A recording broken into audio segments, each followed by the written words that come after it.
All right. Hello, greetings, everybody. Welcome to Discussing Tabletop. I hope everybody's having a fine Saturday and is ready to dive in and learn about some tabletop news of the week, etc., etc., etc., etc. All the normal stuff that we get into while hanging out here.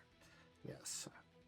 I guess we'll just dive into how did everybody's week go? How did you feel? Anything interesting happen for your week? Our Resident Evil 9 happened. So Yeah. I'm playing lots of that. Yeah, it's an interesting When one. I can, at least. My family's still a shit show. I'm actually not gonna lie. The Resident Evil 9 kind of expected it to be good, at least decent, and having kind of seen plenty of people's playthroughs now, most of the ones I was going to watch, I can kind of say, yeah, I think it's probably going to be within the top 10, maybe top 5 Resident Evil games. Yeah, I've not finished it yet. I'm only about 6 hours in, I think, according to my PlayStation. But I've experienced Grace's gameplay. I've experienced Leon's gameplay. My only 2 complaints, and these are just the typical complaints I have of modern Resident Evil. I do not like knife durability. I still hate it. And please stop supplementing supplies for crafting. Yeah, I think the only thing I can say, at least Grace's crafting is interesting, more or less, compared to other things. But well, I finished the first part of Grace's with 50 bullets, and I used all of them in the last bit before transferring over to Leon. Scary Game Squad, they're consistently at 5 bullets. Yeah. I don't know what the hell they're doing. Well, it's one of those things that I've been kind of noticing to it more or less is the difference in power for certain things. You could get one of the stealth kill something or 8 bullets. There's zombies that take more than 8 bullets. Stealth kill. Yeah. Yes. So many people are just more bullets, and I'm like, yeah, that's the bullets wrong are choice. Nice, but I discovered this a little too late. The injectors aren't just for stealth kills. When you stagger a zombie, you can use it on them. Yeah. I didn't find that out till I was almost done with Grace's first part, and I felt like, damn, I wasted so much crafting making bullets to stagger zombies to run past. Yeah. Well, I could have been making these injectors to just insta-kill them. And they also get rid of them then too, so they don't come back again for their, as most Resident Evils, zombies don't stay down. Crimson Head, yeah, mechanic from the remake of 1, which I like. It is very, very funny. This swap over from Grace being stealth survival horror, she's terrified, and you swap over to Leon, he's just having the time of his life. He's just kicking zombies, throwing axes at people, using the power of one-liners. I can't remember who it is. I saw a clip from someone who's just the comment was, "We really have to have a tally the number of one-liners this man has used." he just has to give a one-liner at. I like that when I'm playing Leon, I'm just playing Resident Evil 4 again. It is very much that. I do find it hilarious that yes, he's got durability, but he can reload his axe to get it back. I sharpened my axe by reloading it. It's good fun. Grace's stuff. Unfortunately, I'm not getting the proper scariness because I tried playing it in first person, made me want to vomit. Yeah. I got too motion sick. The other thing that I've seen over the past couple of days that I was honestly surprised was as interesting looking as it was the Pokemon game. Pokopia. Ooh, yeah. I don't exist in the space adjacent to Pokemon, so I've heard it's good. I'm happy for Pokemon fans. Yeah. You're finally getting a win. The problem is it's not really a Pokemon game. No, it's Stardew Valley. It's Stardew Valley meets Animal Crossing meets, I don't know what the other part would be, because there's a lot of Pokemon. like a Little little bit Harvest of Pokemon. Moon in there, maybe. Little Harvest Moon. There's like a massive amount of like exploration that you have to kind of do, it looks like. And Honestly, I feel like Pokemon has been trying to take a different direction for a long time. I wish so- the main line would. Yeah. Wish they'd change Kind it of up. agree. Maybe change it up a little bit. Just at least have some voice acting in there, please. I'm fine without that. Personally, I mean, I'm just coming from not actually having played the main game since like Gen 7, no, Gen 6. But yeah, no, it's just like the biggest complaint for most people is they basically just made it for babies. It's like it's impossible to lose. Not that it was easy to lose in the beginning, but it's just like it also, like, having watched through Pokopia is a very simple, very like family friendly game too. But here's the thing, I feel like it does a much better job of like introducing things, having watched like someone play through a good number of hours now and been like, oh, this is actually kind of interesting. It does so much better on those like tutorials and simplest stuff, like it's not goddamn ZA and it's like 2 hours of tutorial it had apparently, where you can't skip those. So my biggest problem with Pokemon is it's always been kind of the worst at being a turn-based JRPG. yeah.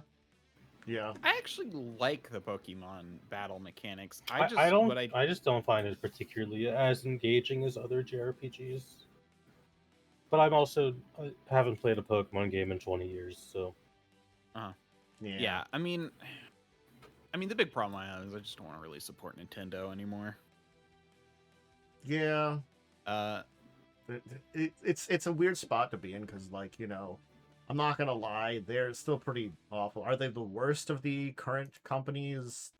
Oh, but still, they probably in a position. No, I mean, to, I don't. like, But that's be the thing. better. I don't buy Ubisoft, EA, or Nintendo. And I don't think, really buy Blizzard, Activision, in either. Well, Activision's hard because that's not always up front. But Here's the thing, I just don't think there's. I try to like, avoid ones that I actively disagree with, in terms of how they actually generate their revenue. just aren't a lot of great. EA is definitely the worst. Though. They literally basically, just yeah. get people into gambling. Yeah, I don't really play games that have. I say this as someone who does actively play a gacha game right now, but I do not spend any money on it, and the game does not force you to spend money on it. Like Western games are so much worse at making you want to spend money than a gacha game is. It's the thing that I'm like thinking about it, and I'm thinking like, I gotta be honest, Capcom is really the only like AAA company that's doing okay. Are they great? No, but they're like fine in comparison to like all the others, because like they still do shitty things, but not to the degree of a lot of these others. Like, and they actually I think put out the some worst decent games. the worst I've seen Capcom do was the upgrade tickets for RE4 remake. That's the worst I've seen them do. I guess they always have you can pay $1 to get all the unlocks for whatever game, and that's fine. Yeah. Again, like, I'm not saying they're great either. Honestly, I think Bethesda's a fine company. Although they're not really AAA, they're like AA. Yeah, they're AA. I wish they just made games. That's true. You just wish they'd stop doing stupid Bethesda stuff and just like do what they do best, and just like make an Elder Scrolls or a Fallout game. Bethesda, can you just stop? We're gonna produce a Fallout show, but we're gonna probably assume it's gonna die. Oh no, it's the most popular show. We don't have anything for it. Quick, put Walton Goggins in Fallout 76. They really did just like were like, oh. I don't think they did expect it to like do as well as it did they? No, I assume they put it out there with the assumption it wouldn't do well. Man. But yeah, I definitely think it's been an interesting week in gaming, and I think I actually do think those are two games that are very good starts for the year. you've got there are different spectrums, of course, but like Resident Evil I think is a really great game in the survivor horror genre, and Pocopia, honestly, if you just want like a cozy building sim like that, it's probably a pretty decent one. Yeah.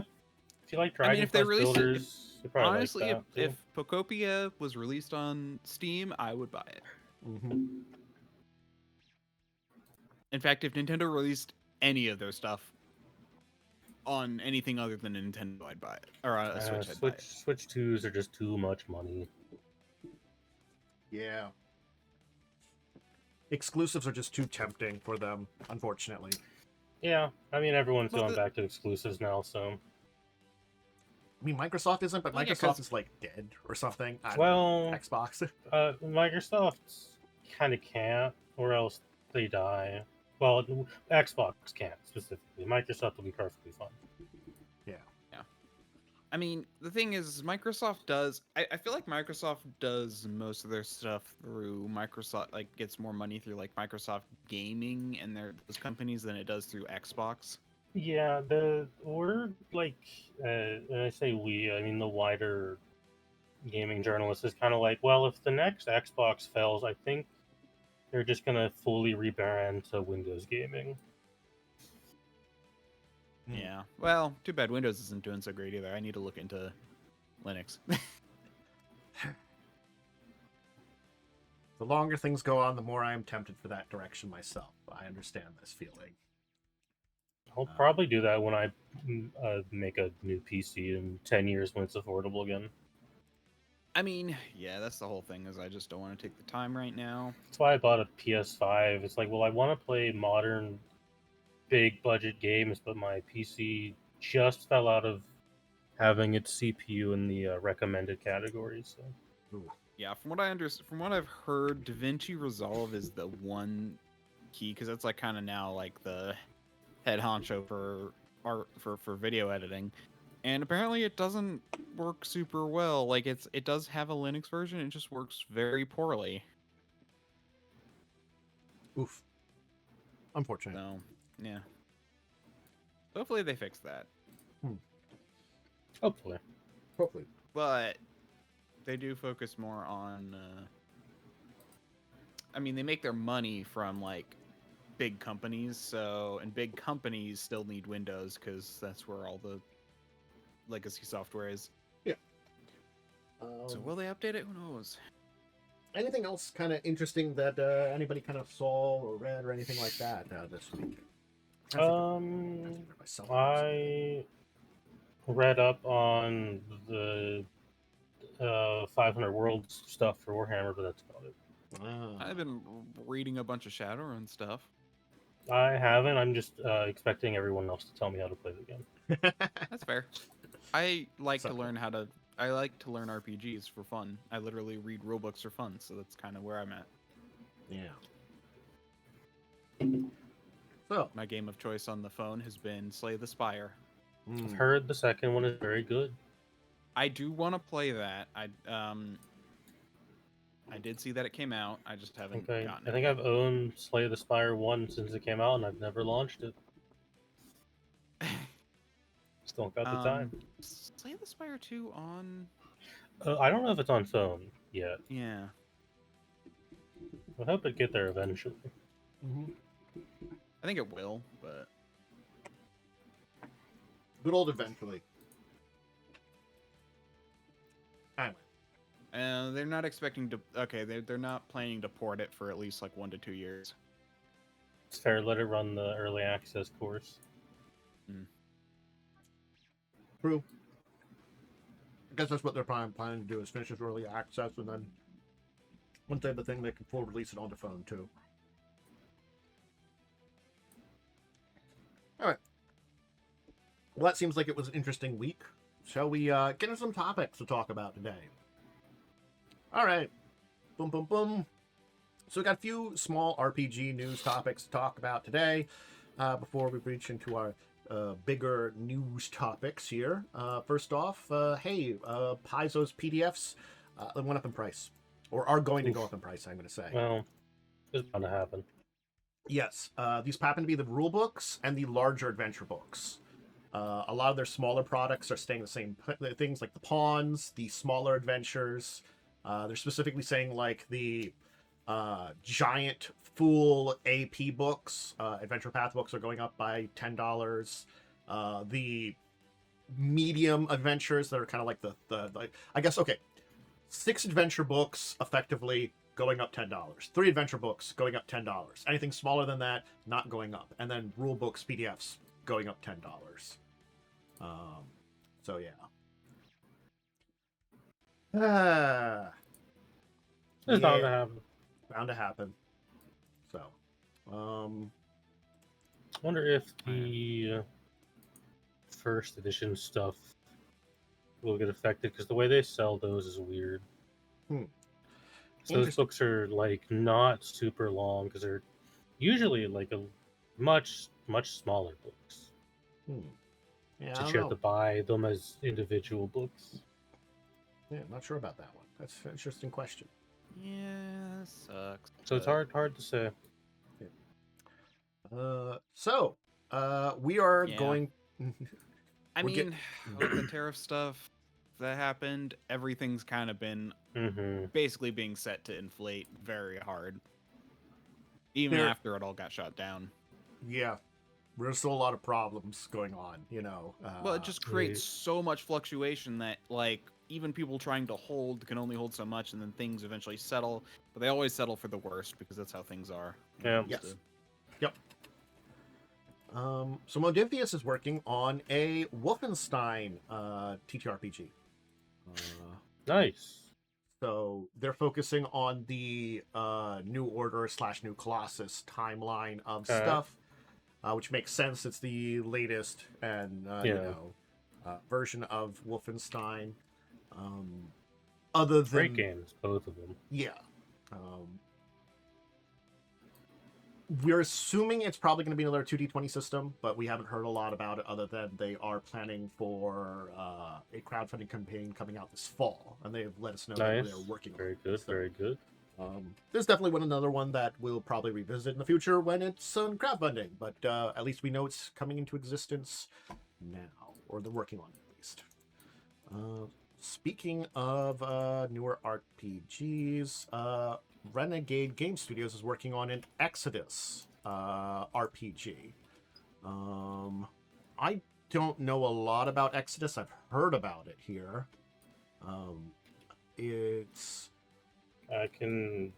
Let me look at it to make sure it's the correct Exodus. They're saying in the article it's the one that people say it's like I assume it's sort of for Mass Effect or something. The video game. Okay. Yeah, the video game. Okay.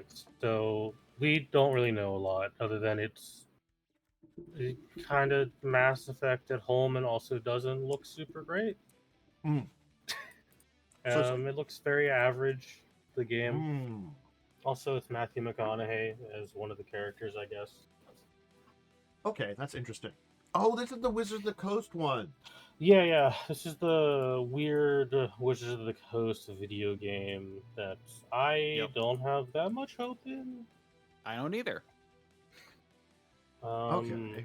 Because what I've seen in trailers has not, like, impressed me. And here's this weird thing. Because we now have Renegade in here, and they're being the publisher, but it's, like, not Wizards or Hasbro. Is it because... I can see why. Okay, I'm going to say, this is my entire sense. Basically, Hasbro doesn't want to gamble the Wizards brand on something that's going to possibly fail. Yes, that would be my assumption. Yeah. But...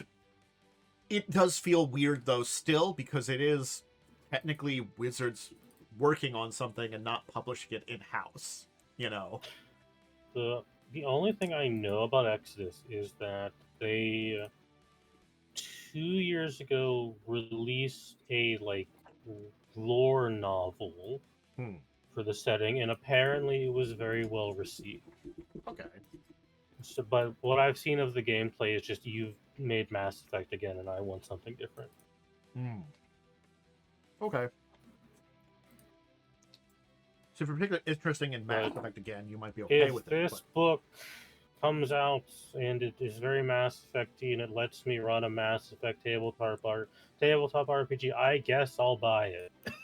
Yeah, I think that's the thing is, like, it sounds like we have to kind of see what's going on with the actual video game, but like this is something that might come out like at very least. So this might be what we get from Exodus, and I don't know how. It's kind of weird. God knows we're not getting a Mass Effect tabletop RPG. Yeah. Yeah. So I anticipated upcoming Exodus sci-fi RPG video. Can they throw any more buzzwords into that? Well, you gotta hit all the search words. Mm-hmm. Funny enough, that doesn't work anymore. Like, Google has actively put in efforts to make those kind of things not work. Yeah, the biggest thing I have with Exodus is like, yeah, you're over there, and then I'm looking behind it, and I'm like, but Owlcat's over there making something cooler. I think that's kind of where I'm like sitting at with the video game side of things. I don't know how successful it'll be. Again, it's kind of like this is the most like interesting part of it though too, because it's a sci-fi, very Mass Effect style TTRPG. If anyone knows like older EA stuff, you know that like the people who did Mass Effect and Dragon Age, who are presumably working on Exodus, love doing multimedia stuff. They love their multimedia franchises. Most of the time, it doesn't work. Yeah. Well, it should be theoretically being released later this year. We'll have to see what's going on with it. Oh, so this is later this year, and I think the game is next year. Yes. It's the current timeline. With what Renegade's saying in their article here, they're planning on publishing and releasing it this year, which means it'll probably come out before. I'm gonna assume comes out with like a introduction adventure that's maybe like a prequel. Yeah. To this here. So the Godzilla role-playing game is up officially now on Kickstarter. So it's live. I talked about this a little bit with PAX Unplugged when I kind of looked into it a little bit when I was there. We've known about it, but the Kickstarter is officially live now. So I just kind of wanted to throw that out there. So it's funded if people are interested in it. I forgot the names attached to this thing. Good lord. This has pedigree. I don't know. Where's the names attached to this? Here's the thing. If you scroll down slightly in the Kickstarter, you'll see Gav yep. Thorpe, who is... There are 2 Warhammer designers on here. And Jarvis Johnson. I was gonna say Jarvis. Yeah, this is like, damn, dude. Wow. Yeah, you assembled one hell of a team. Yeah. Okay. Wow. Now, granted, it is a more like playing card based game, but still, I don't think that's necessarily bad. We've had those before, and it's an interesting concept to do something a little different than dice based, you know. So cool. Again, if you're interested in checking it out, you can. And for RPG news, there's one last thing here, because I have to say it just because this has definitely been like, this inspired my topic for today. I'm going to say this here. Because we have another Vampire 5e sourcebook focused on politics. The thing that Vampire the Masquerade was known for. Oh, the thing that wasn't in 5e? Yeah. This is not the first system I've seen. I've actually can see 3 systems that have come out in the last 5 years, maybe 5 years or so. Well, anyway, starting with Shadowrun 6th edition, that they've been having to do all these books to add in stuff they removed with the original release. It's this one, the Shadowrun one, and also Werewolf 5e. That they like pulled a bunch of stuff out and have to add it back in because they're like, we took out too much stuff. Okay, so here's the thing. It's something I like to think about. I personally have coined to myself 5e-ification, where 5e was so successful by being relatively simple. To ease confusion, we're talking about D&D 5e. Yeah, not Vampire 5e right now. Yeah, sorry. They're all called 5. Well, most of them are called 5e, except for Shadowrun. Everything's called 5e now, even if it's not 5e, the 5th edition. Yeah, and so I feel like it's just, and I feel like some have done it better than others. Mongoose Traveler, I actually think kind of didn't do a great job with their 5e-ification. But not because they made mistakes, but because I feel like their combat rules just are very unclear for certain things. But they do kind of clarify it later in other books, so it's kind of same kind of thing. But I feel like just, everyone's trying to make things simple and streamline, but the reason people like D&D is because it's not simple. Like D&D 5e is not simple. Yeah. It's just its mechanics are simple, but it's got a lot of content. Yes. But everyone kind of seems to think that these like rules light systems are better. It's they're misreading what the issue was that 5e kind of hit on, that D&D 5e hit on, that made it successful. It was it was easy to, I think the best way to say it is easy to pick up, a little complex to dive deep into, kind of what it was, Yeah, the what you're looking for is easy to start, hard to master is generally the term. Okay. Yeah, and I think that's kind of where we can look at it. Like, you could pick up a 5e game, play it pretty easily, but like really diving depths under the hood of what's there, it's a lot that's there in a lot of ways. It doesn't look like it, And for people that have played a lot of it, we have our complaints, because it is a mess under the hood. It is, and that's kind of the thing is it. There's a reason why 5e basically goes. People who play 5e basically go in one of two directions. One of three directions, I'd say. One, they reinvent everything themselves. Two, like Momo does. Two, they get a bunch of modules or they get a bunch of third-party stuff to like fix a lot of the problems with it. Or three, they use it as a gateway drug and find other RPGs. Yep. But, Vampire 5e does need a lot of work. This is probably good. Yeah. Will it fix the problems I have? Maybe. I don't know. It was the thing that I don't think it will, because I felt like 5e mechanically had the most issues more than anything. Like, leading up on my soapbox for just a minute, my rant on World of Darkness 5e. I think overall, if I compare the entire thing, I think it's fine. I'm going to say that now. I think I like Vampire 5e the best, Hunter in the middle, and Werewolf the least. I'm going to say why for each. Vampire mechanically sucks. As an evolution of vampire lore and mechanics to a degree, I thought it was okay. But I'm going to say also, I didn't realize they simplified things as much as they did. I hadn't checked it, but I watched Acceptable Losses thing on the vampire clans. Mm-hmm. I didn't realize that like half the disciplines were gone. That's largely is a good thing. I agree with that one, but there were some ones that were unique and interesting that were gone. Like some of the other ones that like the vicissitude was still there. Cool. They got rid of a Tenebration, which was the very big La Sombra thing, and that was like one of my favorites.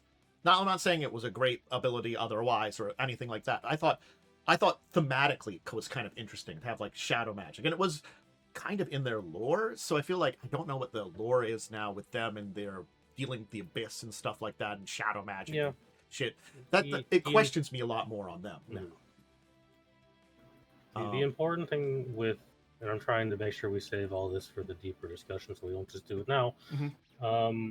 The important thing with the VTM 5e is they can just go back and start adding these things back in with updated mechanics. Mm-hmm. Yeah. However, I would say if you're gonna play a VTM game, go with 20th at the moment. Mm-hmm. Same with Werewolf. Hunter's fine. I can only say Hunter's fine because it's a different. It's not Hunter the Reckoning. I'm going to tell you here. Hunter 5e is not Hunter the Reckoning. It's a different Hunter game, which is fine. Mm-hmm. It's just not Hunter the Reckoning. If you want to play Hunter the Reckoning, go back and play the old ones. If you want to play an entirely different Hunter game, cool, great. It's fine like that. It's just that they kind of conflated the two of them together, I feel like, in a little bit way. And that's the only thing I don't like about it. But otherwise, on its own, I think it's fine. But Werewolf is just like a hot mess. Hunter the Reckoning 5th edition, aka the 2nd edition to Hunter. Yes, the 2nd edition, that's not actually Hunter. That's the problem. It's not actually Hunter. It's the 2nd edition too. And then Werewolf's a hot mess. I'll just say that. Werewolf's kind of always been a mess. Yeah, in my opinion. I feel like they got worse on the, like, I had complaints about Werewolf's mechanics. I feel like they got worse. And also, like, they did a lot of weird shit with the lore that I don't understand, that they're also, like, slowly walking back. Because it turned out that, like, they split the... Here's the thing. Back in the day, when it was still popular, they made Chronicles of Darkness. People picked up on it over time, but they had to go back to World of Darkness because they lost a lot of their audience. They gained some new audience, and there are people that like Chronicles. And we've talked with this Worm. Worm likes a lot of the Chronicles stuff. I prefer Chronicles. Yeah. There's some aspects of Chronicles I do like. I play them separately, you know, as I've said about that, you know. But they had to backpedal because they shot themselves in the foot too much with the rapid change. Guess what 5e Werewolf is? A lot of rapid changes like they did with the Werewolf one. Not quite as dramatic, but pretty dramatic. Here's the thing. They didn't change as much as you... Well... what they did is they changed the story, and I don't know. I need to almost look into this. I wonder if they, like, the reason they changed kind of the lore is because they may not have had, like, the full right. No, they would have had to keep all the names. But anyway, like, they wanted to kind of make it a new thing, I think, just because, you know, Onyx Path just wanted to make it their own, but I preferred Onyx Path's versions. Well, no, I'm not saying Onyx Path. This is 5e Werewolf that's done this, you know. Oh yeah. You're saying the difference between the Vampire 5e and Werewolf 5e is drastic. And I'm saying you're saying the difference between World of Darkness, all the old World of Darkness werewolves and Werewolf 5e is very drastic. It's like there's cores of the lore that are the same, and you can kind of see about it, but it's sort of like with Vampire 5e, again, getting rid of the mechanical stuff, which I've already said on both ends, you know, for both Vampire and Werewolf have problems. Like, for the Vampire lore, like, 90% of the stuff they did, I thought was a good logical evolution of stuff and had a lot of changes in it that could make sense, you know? They took, like, a couple of steps forward that were like, oh, that's a really cool direction to take this. That's interesting. It changes a lot, but it makes sense that this could have changed, you know? That kind of things. They took, like, 20 steps in some of the werewolf things that I'm like, how is this connected together, and how did you get from point A to point B? You know? Just a bunch of the stuff I've read up on. And again, maybe not all of it, and maybe there's more of it. It's just, I feel like it's like that kind of 50-50 rather than like 90%, where there is some stuff I do like in the new stuff, but again, like it's half and half, which not really great for lore people. Hi, lore person. Anyway, there's my soapbox about this here. So, what I'm gonna say is when it comes to changes, the big thing that people kind of argue about with World of Darkness and Chronicles of Darkness and World of Darkness 5e and everything is literally the lore. And in my point, and something I want to say is, you can do whatever you want with the lore. You can use the old lore with Chronicles rules, or you can use the new lore, or you can use Chronicles lore with 5e. For the most part, you can. Most of them are similar enough to be able to. You have to understand that when there's a new edition, they burn all of the old lore, and it becomes inaccessible.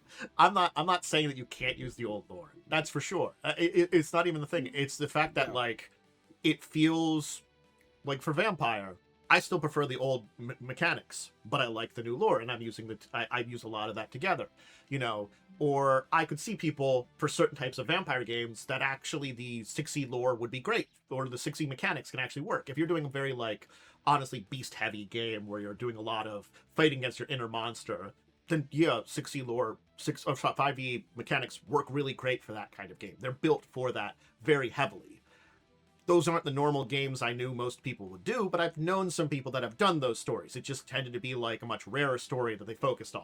That was the weird part of it, I thought, you know, it's sort of like, granted, I'm not hearing from everybody, but I have had, I had a couple of people that I knew that like went off to different colleges and were like World of Darkness groups in those colleges. And they had a lot of stories that I could always get from them about like what kind of games they were doing and stuff like that. And I had some fun, like, you know, learning about those because I didn't play as much. So it's like this generally speaking, at least in the culture of World of Darkness in this region, the political stuff was much more that it sounded like, that's always what it sounded like. So it was different, bad focus. The werewolf stuff, it just is like in a weird spot where like both suck. And I think that's the problem. I feel like it's like neither are really good. Like if it was one or the other, I'd be okay with it. But they mechanically kind of suck, and they lore-wise kind of suck, and they're fixing the lore a little bit with books, but they haven't really fixed it mechanically. So it's sort of like, well then, what can I take from you? You're just there. Yeah. Yeah, no. And that's kind of the problem. I feel like most of the complaints I've heard with the 5e is mechanical. But then people saying, oh, but I like the lore, so I have to play that. Or I hear people saying, oh, I don't like the lore of Chronicles because it doesn't fit what I used to know, so I can't play it. I'm like, that's not how these games work. These are very mix and match when it comes to lore versus... Well, with the exception of Changeling. Changeling is the only exception because they completely flipped what is there. Yeah, and I like that kind of structure for that. Yeah.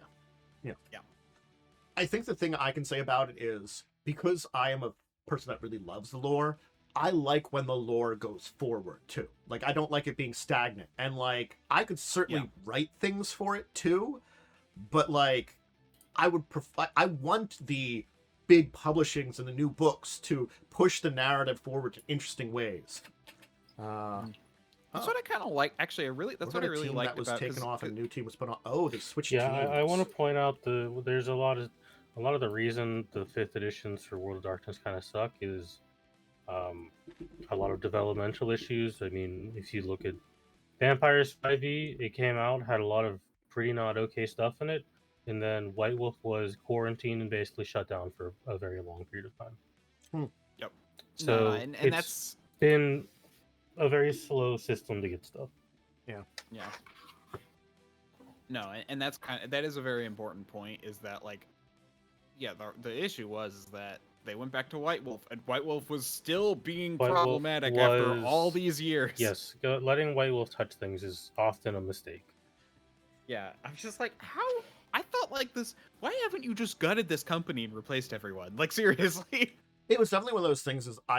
It's another reason I love the Onyx Path era, because they could take a look at what Wolf did originally and be like, we can fix it. And they said that so many times because they could take something and be like, cool, great, that's an awful idea, but there's that little core, the little idea at the core of it we could work with and make something that still makes sense with that, but it actually works in like an actual reality, Yeah. And that's the thing is you got to remember that White Wolf technically was making like the second stage of World of Darkness, or White Wolf, Onyx Path was making like the second stage of World of Darkness. Like, their original books were called World of Darkness. They updated it to Chronicles of Darkness. Like, they made a version of everything under the World of Darkness name. And then they updated to Chronicles of Darkness to differentiate from their first version, not from World of Darkness as a whole. And what is fun there is they did do the advancement like you talked about, like in their second set, when they were redoing some of the mechanics to like clean them up a bit. They did advancements for things, which was really cool. Onyx Path did a good job. They were working on both like Chronicles and normal, but I think they're onto their own thing now because of Then they started the 20th anniversary, but then once they got really good, and this is what I hate is when companies do this, they started doing really good, and then they took it away from them because they're like, oh, okay, cool, we can do this. It's like, oh, you're popular. You made us more popular again. Okay, we're gonna take this away from you so we can make more money. It's like, no, come on, let them do it. Yeah, no, it was a terrible idea, and I don't know. I gotta be honest, I don't know how successful the stuff from Renegade was. I think it's been okay, because as I said, especially the vampire stuff, I thought, again, I was not a fan mechanically, but like lore wise, I thought it was fine, and a lot of people in the World of Darkness space I know put up with a lot of shit because, look, they played the early editions, which were also just not mechanically great. Yeah, I also want to point out that specifically it should be discussed that Vampire 5th edition went from White Wolf to Modiphius to Renegade. It's been passed around a lot. Yep. Yeah. Does make me question, like, that we had two teams for Werewolf 5e and we still, like, they had the mistakes of Vampire 5e and they couldn't learn from that, and I hate that. Sometimes it just isn't gonna work. Yeah. So, anyway, Court of the Damned is coming out, so if you do want to I hope it's good. do that, I don't know how much it's going to be helpful, in getting back the more political landscape kind of stuff, the intrigue and politics. Well, most of the old people are just going to go play 20th anniversary. Yeah. This This is for the new crowd, which is quite large. Yeah. So. But as with everything, go compare editions and figure out which one is right for you. Yep. So, let's talk about D&D for a little bit, because there's some interesting and large things to talk about with that. And I guess we can start with the elephant in the room is, hey, they finally confessed it's 5.5. It took them a while. It is now officially 5.5 because the amount of people they were confusing with 2014, 2024. Yeah. It was very confusing nomenclature, and the community was already calling it 5.5, so this was an inevitability they couldn't avoid. Yep. It's something that, like, I can kind of say what were they thinking originally, but I'm like, I don't. Well, I can understand it because in marketing speak, being like, we're gonna drop numbers and just have D&D. That's something everyone does. From video games to movies to books, everyone does it. Largely, numbers have fallen out of titles. Yeah, especially odd number, especially like non-standard, like non-integers. Because I mean, think about it. Like, I mean, Xbox rebranded from Xbox 360, which was like the cool hip kind of thing, to Xbox One. To Xbox One, and then to Xbox Series, whatever. Yeah, but marketing is can dumb. I can also make a point that 5.5e is also confusing, because someone could look at 5.5e and be like, "Oh, do I need 5e stuff to play this?" Yeah, because I think 3.5 was it also like its own complete version, or did 3.5 was its own complete version. Largely a new version. Yes. Okay. They basically said that kind of thing. it was the same kind of thing, that it was. It wasn't different enough to be 4th edition. It wasn't different enough to be 4th edition, and they basically didn't say. They basically said it was a lot of updates, and anything else that you had from before was technically compatible, but it was like one of those things is they like, just where the rules have been replaced, you don't have to use that there. But it was also literally the same thing where it's technically compatible. Effectively the same situation, yeah. Yeah. Just with less stuff. And they advertised it to begin with as, hey, this replaces your old stuff because we fixed all the problems. Come and get this one, It's just if you have any of our extra books and stuff from, like, that we bought, I think it was like... But, from a marketing comments. perspective, I understand the one D&D because you want to funnel people into this one product so you can maximize its profits. However, it doesn't really work when your product is a rule book that only one person has to buy. Yeah. It's just one of those things that the amount of times, like, this, like, modern nomenclature has existed that I just think is so dumb and confusing is they keep doing it. Like, I'm sorry, dropping the numbers or, like, dropping monikers, it doesn't help. It doesn't. It makes people confused. No, it was very confusing and very poorly communicated. Yeah. And I think this, I just want to find, like, the marketing person that was like, we dropped the numbers to make it all under one brand. I'm like, stop. I'm sorry. It's not the same thing. Stop it. You confuse people. Just stop doing this. Movies, video games, TV series, stop it. I think there was also a really big disconnect between the developers of it and the marketing team. Absolutely. I mean, where, like, the developers were like, we're kind of making the same thing, kind of just updating it, but we are making a significant amount of changes, and they were like, cool. Well, the marketing was a fool. The marketing made it sound like this was a new edition. Yeah. Anyway, small thing here in the middle of our discussion here of some D&D is they have a new homepage. Good for them. So, yay. Yeah, big thing to talk about is we do know a 2026 roadmap of releases. And the big thing that I wanted to talk about, well, there's two interesting things here. We have a Ravenloft book on here. Wasn't seeing that coming. And then an Arcana Unleashed, and then another book in the back end. And these are the big books that are being released, and they're calling them. Why are they Season of Horror, Season of Magic, Season of Champions? Because again, it's marketing. Everyone does Season of Blank now for their stuff. It's a marketing trend. That's all it is. The Season of Champions could be something Dark Sun related, but it could also not be. Just because I was thinking about that there, for a second, could be. I kind of like this. That they're kind of talking about what they're going to be doing in the future. Oh, I'm fine. They really D&D itself has actually not really done this before. Obviously, Magic has because they think way more in advance. But D&D has always been like, we have a new thing coming next month. We've been largely blind to what the future content of 5th edition and onward is going to be. Yeah. So it's kind of nice that they're finally bringing that up. Here's the thing. I'm glad they're revisiting Ravenloft. But, like, I'm looking at some of the pictures. Here's another article about it here. They've got pictures that they're showing off stuff on Strahd. Again, like, are we just rehashing stuff from the last book? Or... He is, to be fair, Strahd largely wasn't in the last book. Oh, that's right. He was in his own book. He had his own thing. They also have Cthulhu apparently in here. Yeah, he's like kind of the guy. But he's not really in Ravenloft. He's his own thing. Why is this here? Why not? Just shove him in there. Who cares? Honestly, a lot of Ravenloft is quite boring. Yeah. Okay. So this is going to be a campaign book. So so it's going to be basically a campaign setting. Sorry. So it's going to be like So it's going to be kind of the plane of dread, demi-plane of dread, basically. Yeah.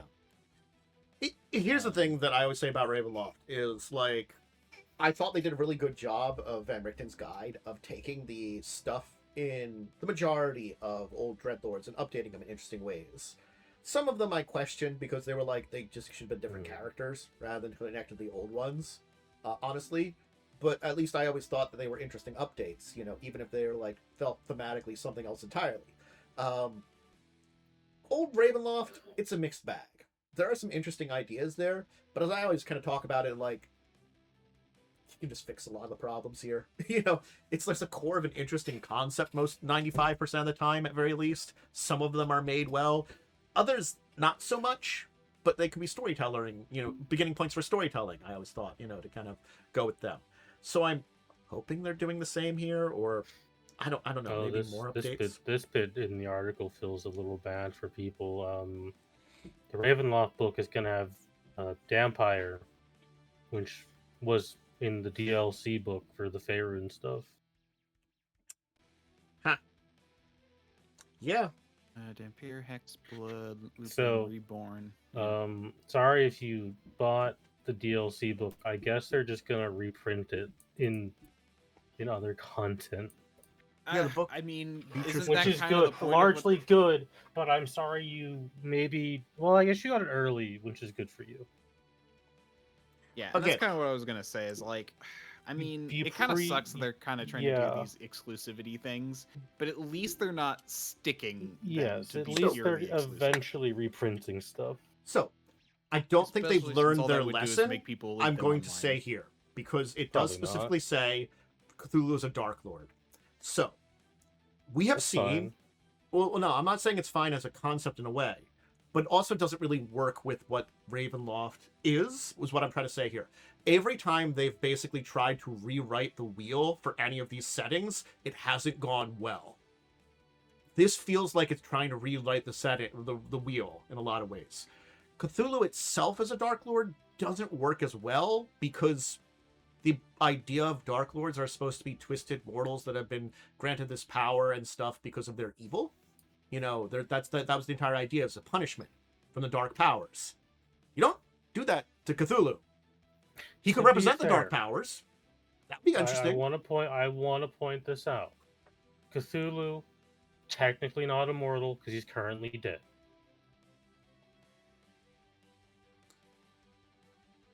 He's also technically not a god. He's an alien. That might work. This I can see also that's a doesn't. direction. Yeah, like that's the thing. It depends on where they go with it. I mean, I'm gonna be honest. I haven't heard any mention that the Demiplane of Dread is meant to be a punishment for mortals. Like, Oh. That's outside kind of of second older edition. stuff. That Yeah. was Comes up in Curse of Strahd quite a bit. it comes up the Curse of Strahd a bit because that's why he's I mainly punished. know it from Yeah, and Strahd's prison. That's why Curse of Strahd doesn't matter because it just resets. that's why he comes back Yeah. eventually, because it's supposed to be his prison and stuff like that. Yeah. But that was supposed to be for all the Dark Lords. It was supposed to be punishment for them for their dark transgressions. They were empowered by the Yeah. Demiplanes, but they were also banished to this place with these beings and people that would suffer with them, kind of entire thing. See, you say punishment, but like I kind of got this impression from reading the Ravenloft book, like for 5e. Now I can say 5e and 5.5e. Thank God. For 5.0, where it seemed more like it was kind of his own making, like he made his own prison That's rather than he was directly being punished. that is actually the story behind it. Is a lot of times these are people that have made really terrible choices and gone down darker paths that have led them to the point in time where the dark powers basically acknowledge them. But when the dark powers acknowledge you, you are drawn into the mists, basically, and trapped within the mists. You are empowered by them, but you are a prisoner within the mists and cannot escape. You are a dark lord, a ruler of your realm, but you cannot escape. You are also more like, usually they still do actually in the Van Richten's Guide, all of them have some kind of punishment, some kind of torment to them, some kind of thing that drives them a little insane and crazy. Strahd has his people keep getting reburned. His lover and his brother keep getting reborn. He can't get rid of them. He's always tantalizingly out of connection with him, kind of thing like that. Others have various other ones. So that's kind of the thing. Is it's kind of a punishment, also kind of not. It's this weird kind of like. The other thing I want to bring with Cthulhu, and this would be the way they're probably going to fix this, pretty simply. This is a stepping stone to bringing back Elder Evils, which are not gods. They're just powerful things that are demigod-like. Like that one dead planet that eats other planets. Yeah, again, like, the way you explain it makes a lot of sense, because I do have to say I did look into, and it happened for a while. Vecna was a Dark Lord for a while he was still a demigod, before he'd risen to true godhood. It just because he was a demigod, he eventually found a way to escape. You don't know how, but he did escape, and then rose to godhood. Then he showed up in Stranger Things and got beaten by a bunch of teenagers. Yeah, sucks to be Vecna. He sucks to suck, Vecna. That's what that's what happens when you cross into the Earth realms, where only Mordecai can do that. Defeated by a psychic teenager. Is it? No, Elminster. Only Elminster can do that. Only Elminster can turn Elminster well, no, Mordenkainen also hangs out at Greenwood's house. I forget that all of them hang out at Greenwood's house. They all hang out there. I always felt like, I think they had to recognize that magic isn't as powerful on Earth. Exactly. We don't have it. But I think the Ravenloft book will be largely fine. Okay. Because the Eberron book was also largely fine. You reassured me, and the fact is, originally, when I first was getting into this, I also thought it would be fine, because they did a pretty decent job with Ravenloft before, and if they just do the same kind of job, I'm fine with it. If they do the exact same thing as before and just basically redo a bunch of people, I'm like, why don't you just rename them? That would be that's my complaint. That's not major complaint. Yeah, I'm sorry. I'm sure the more issue will come in with the mechanic side of things. Because that was the larger problem with Planescape and Spelljammer, was they really fucked with the mechanics. Yeah. So if they don't mess with what they did previously, should be fine. And I'm now reassured a little bit more on Cthulhu, because honestly, I'm not as big on.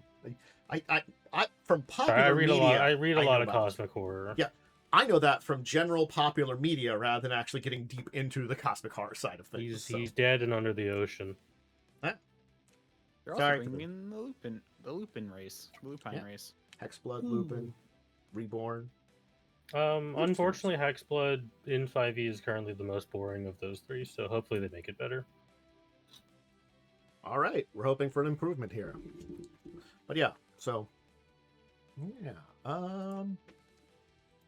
so that's the big things here. We don't know a lot about the Arcana Unleashed. It's a magical way, and we don't know the thing about the one at the end of the year. We'll probably know more, but yeah. So I would bet it, since they've been talking about Dark Sun a lot, it might just be Dark Sun. Yes. Now that's the one I can't reassure you on, because there's a lot of problems with Dark Sun that can't be transferred over from its edition it originally showed up in. It's the thing is, if they take the route they did for 4E, 4E had its problems with what it did with Dark Sun, but it still felt Dark Sun. I'll say it that way. Like it did a good job of just ignoring the story, which sounds bad. Yeah, and that's probably like, and that's that probably was what fine. they're going to do again this time. Yeah. Like I said one time, I saw someone talk about it, and it's like, basically, as an evil corporation being more and more evil, they can't make a book about how corporations ruin the world for everyone. Exactly. Because that points out they're evil. Meaning it's probably just going to be boring and not really relevant to anything, and not really talk about the actual issues in Darkstun. They'll have fun subclasses. Yeah. They'll do what they did with 4E version of Dark Sun, and it'll be fine, not great. If Really watered down. If it's the same as 4E, I think it'd be fine. Not great, but fine. Yep. Mm-hmm. No, because like literally Darkstun is about, the evils of the few ruining the world for the many. Yep. And therefore, a large company who is actively making things more evil is, Look, you don't tend to point out your own problems.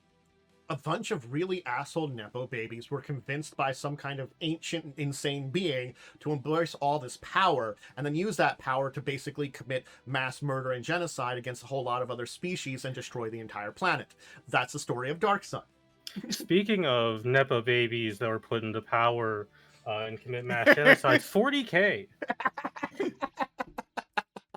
That is actually an accurate transition over to 40K.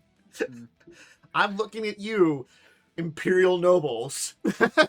Speaking of Nepo babies that were put into positions of power, world.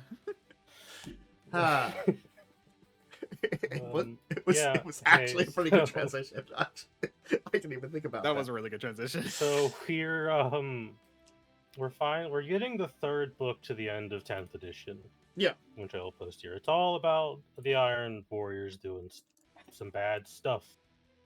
Because I guess when Cadia fell, not all of it fell, and there's still a bunch of Bastion worlds and Bastion stations that Chaos has to fight through, so I'm sure Titus is going to have to go deal with that or something. I mean, like, it was interesting enough to finally hear about what was happening at least one of these books to a degree, the 500 World stuff, but like, Classic Imperium Pyrrhic victory. Yeah. Which, like, I was thinking to myself, and I'm like, it was cool to hear about this, and okay, Pyrrhic Imperium victory, fine, great, whatever.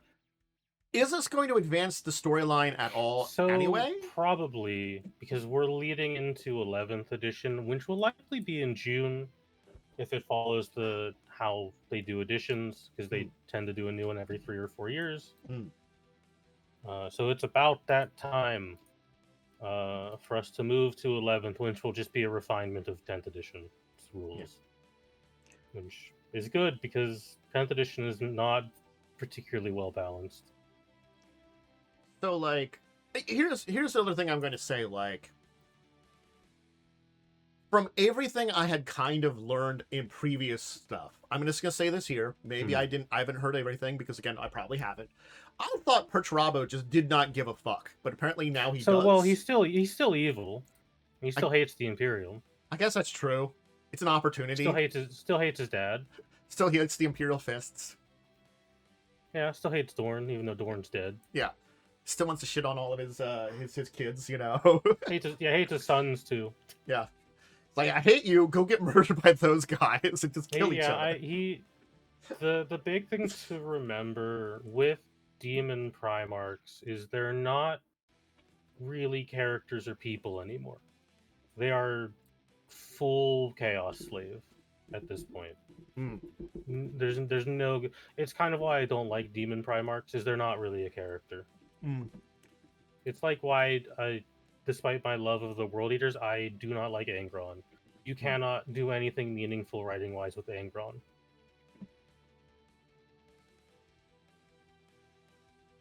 Couldn't you with Mortarion at least? Maybe. You theoretically could, but because he's the only one who kind of regrets what he did, kind of. He regrets it, and technically he was tricked into being the entire demon thing Yeah. by, I can't remember the one that I sold think him out. Typhus. Great name. Great name for like disease people. Great name for the plague guy. Yeah. Yeah. If Games Workshop is anything, they're creative.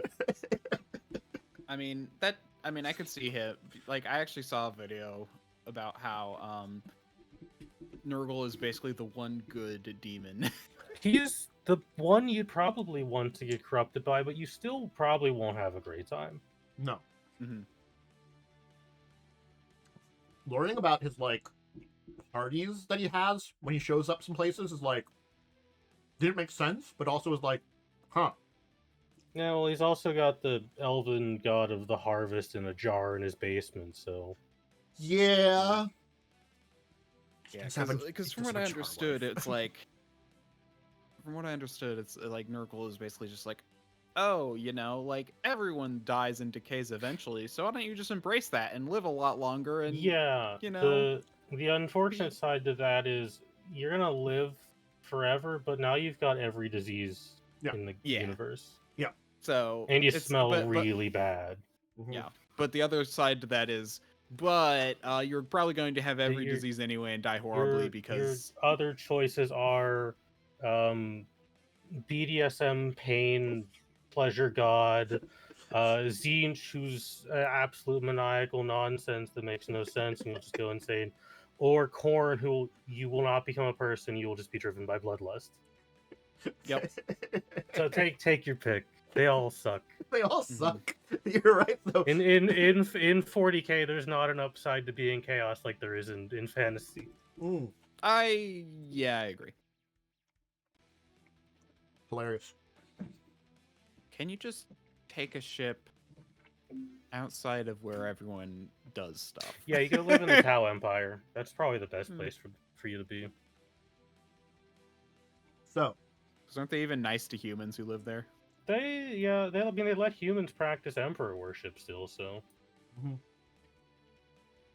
so it looks like we're getting detachments, the story stuff, and it's the really unfortunate part of this is the only thing I would want is the lore book, but I would have to spend $100 to get all 3 books. ooh. I don't want to do that. Mm. Because quite frankly, this middle book, Reign of Iron Apocalypse, would never matter because no one plays Apocalypse.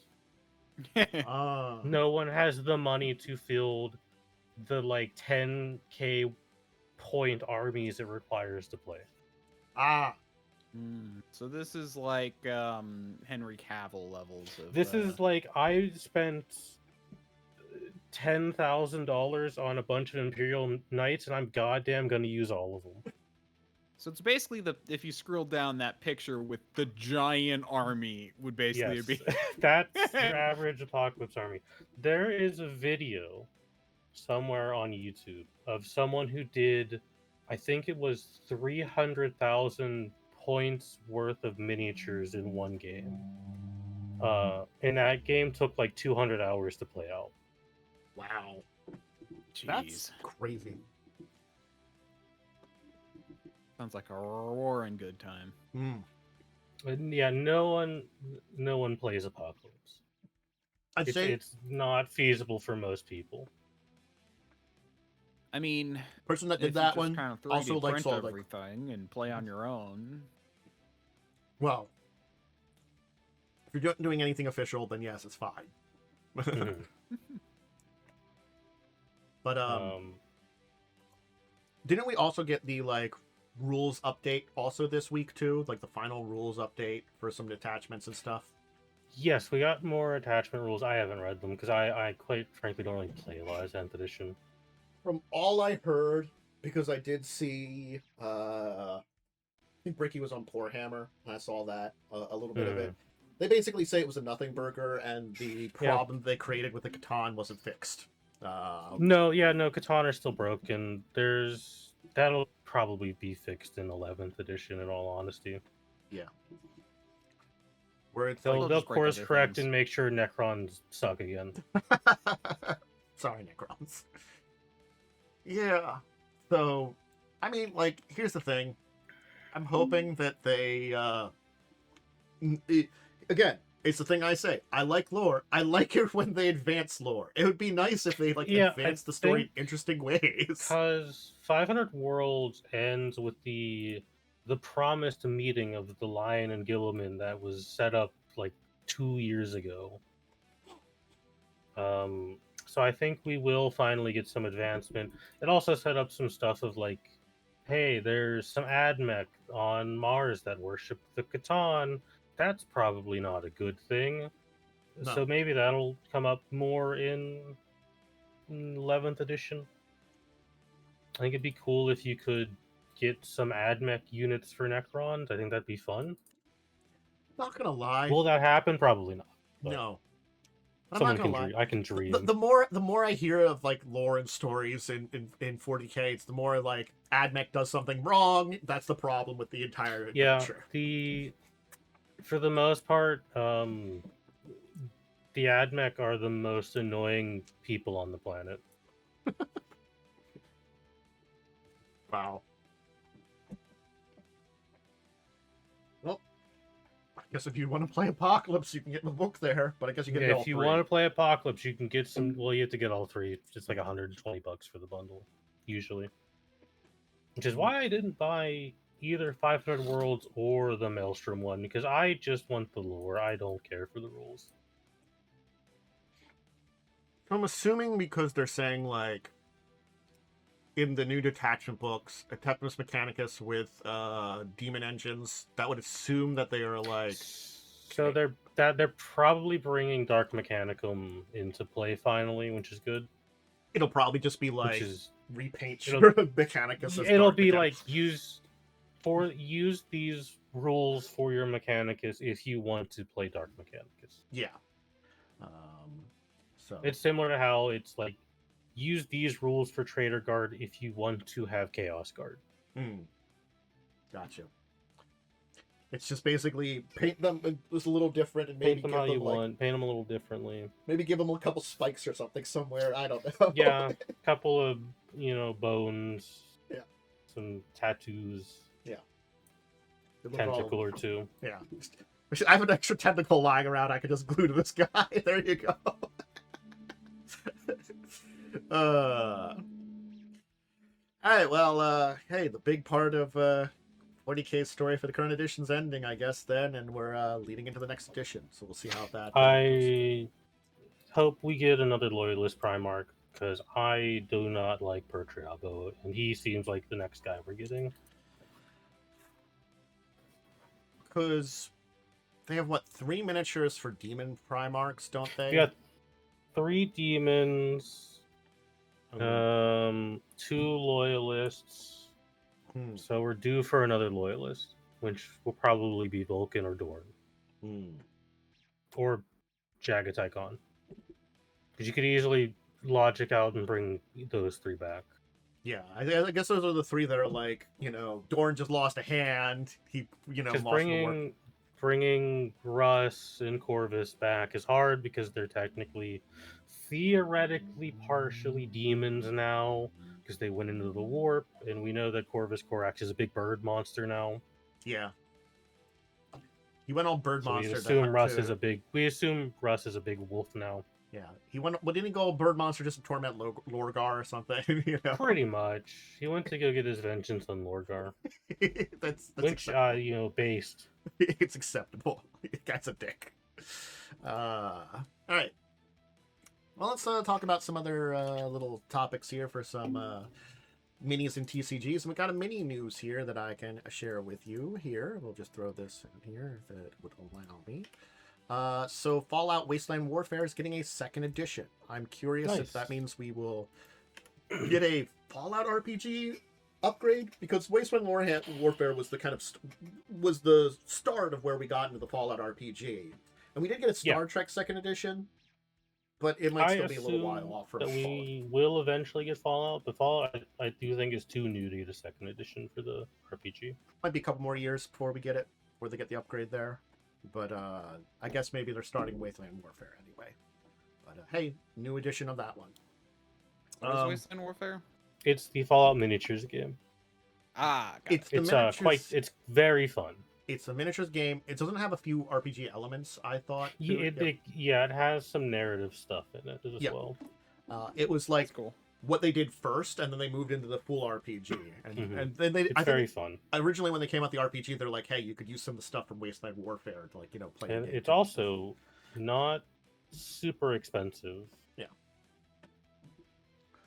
So it's like, hey, we have these convenient minis that you can also buy for your Fallout RPG games. I believe Modifius also sells the 3D printing files. I think they do, but I'm not 100% sure. Off the top of my head.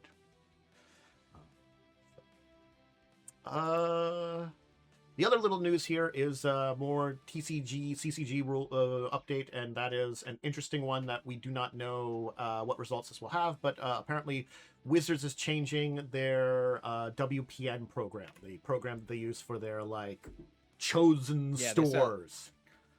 They sell STL files. Okay. I thought they did. I just wanted to double check. Okay.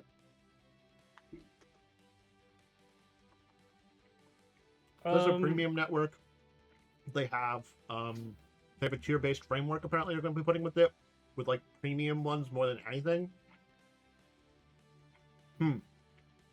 This seems like it might be just a logistics update.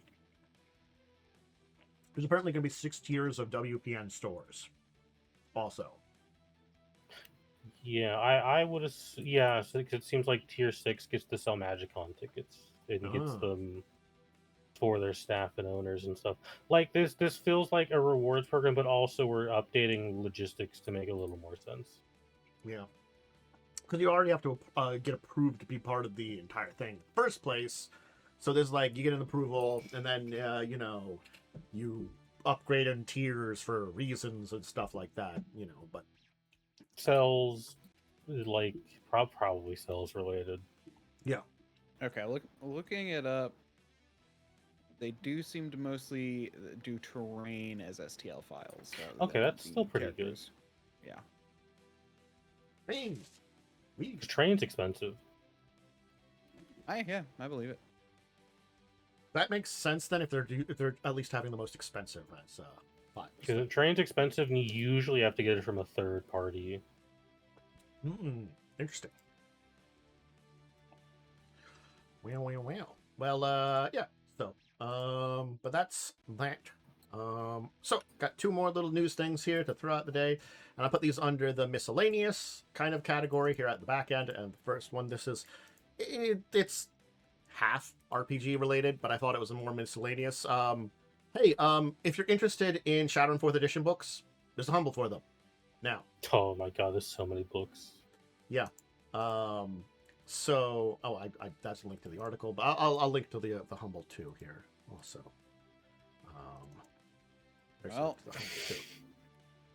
I mean, more Shadowrun. I recommend 4E over all the other editions personally. 4E is the best one, and even if you wish to play stuff with 5E or 6E, I would also recommend a bunch of these books here because they do tend to also have a lot of lore and stuff. And like these missions, you could play them in any edition, technically. There's a lot of missions here too.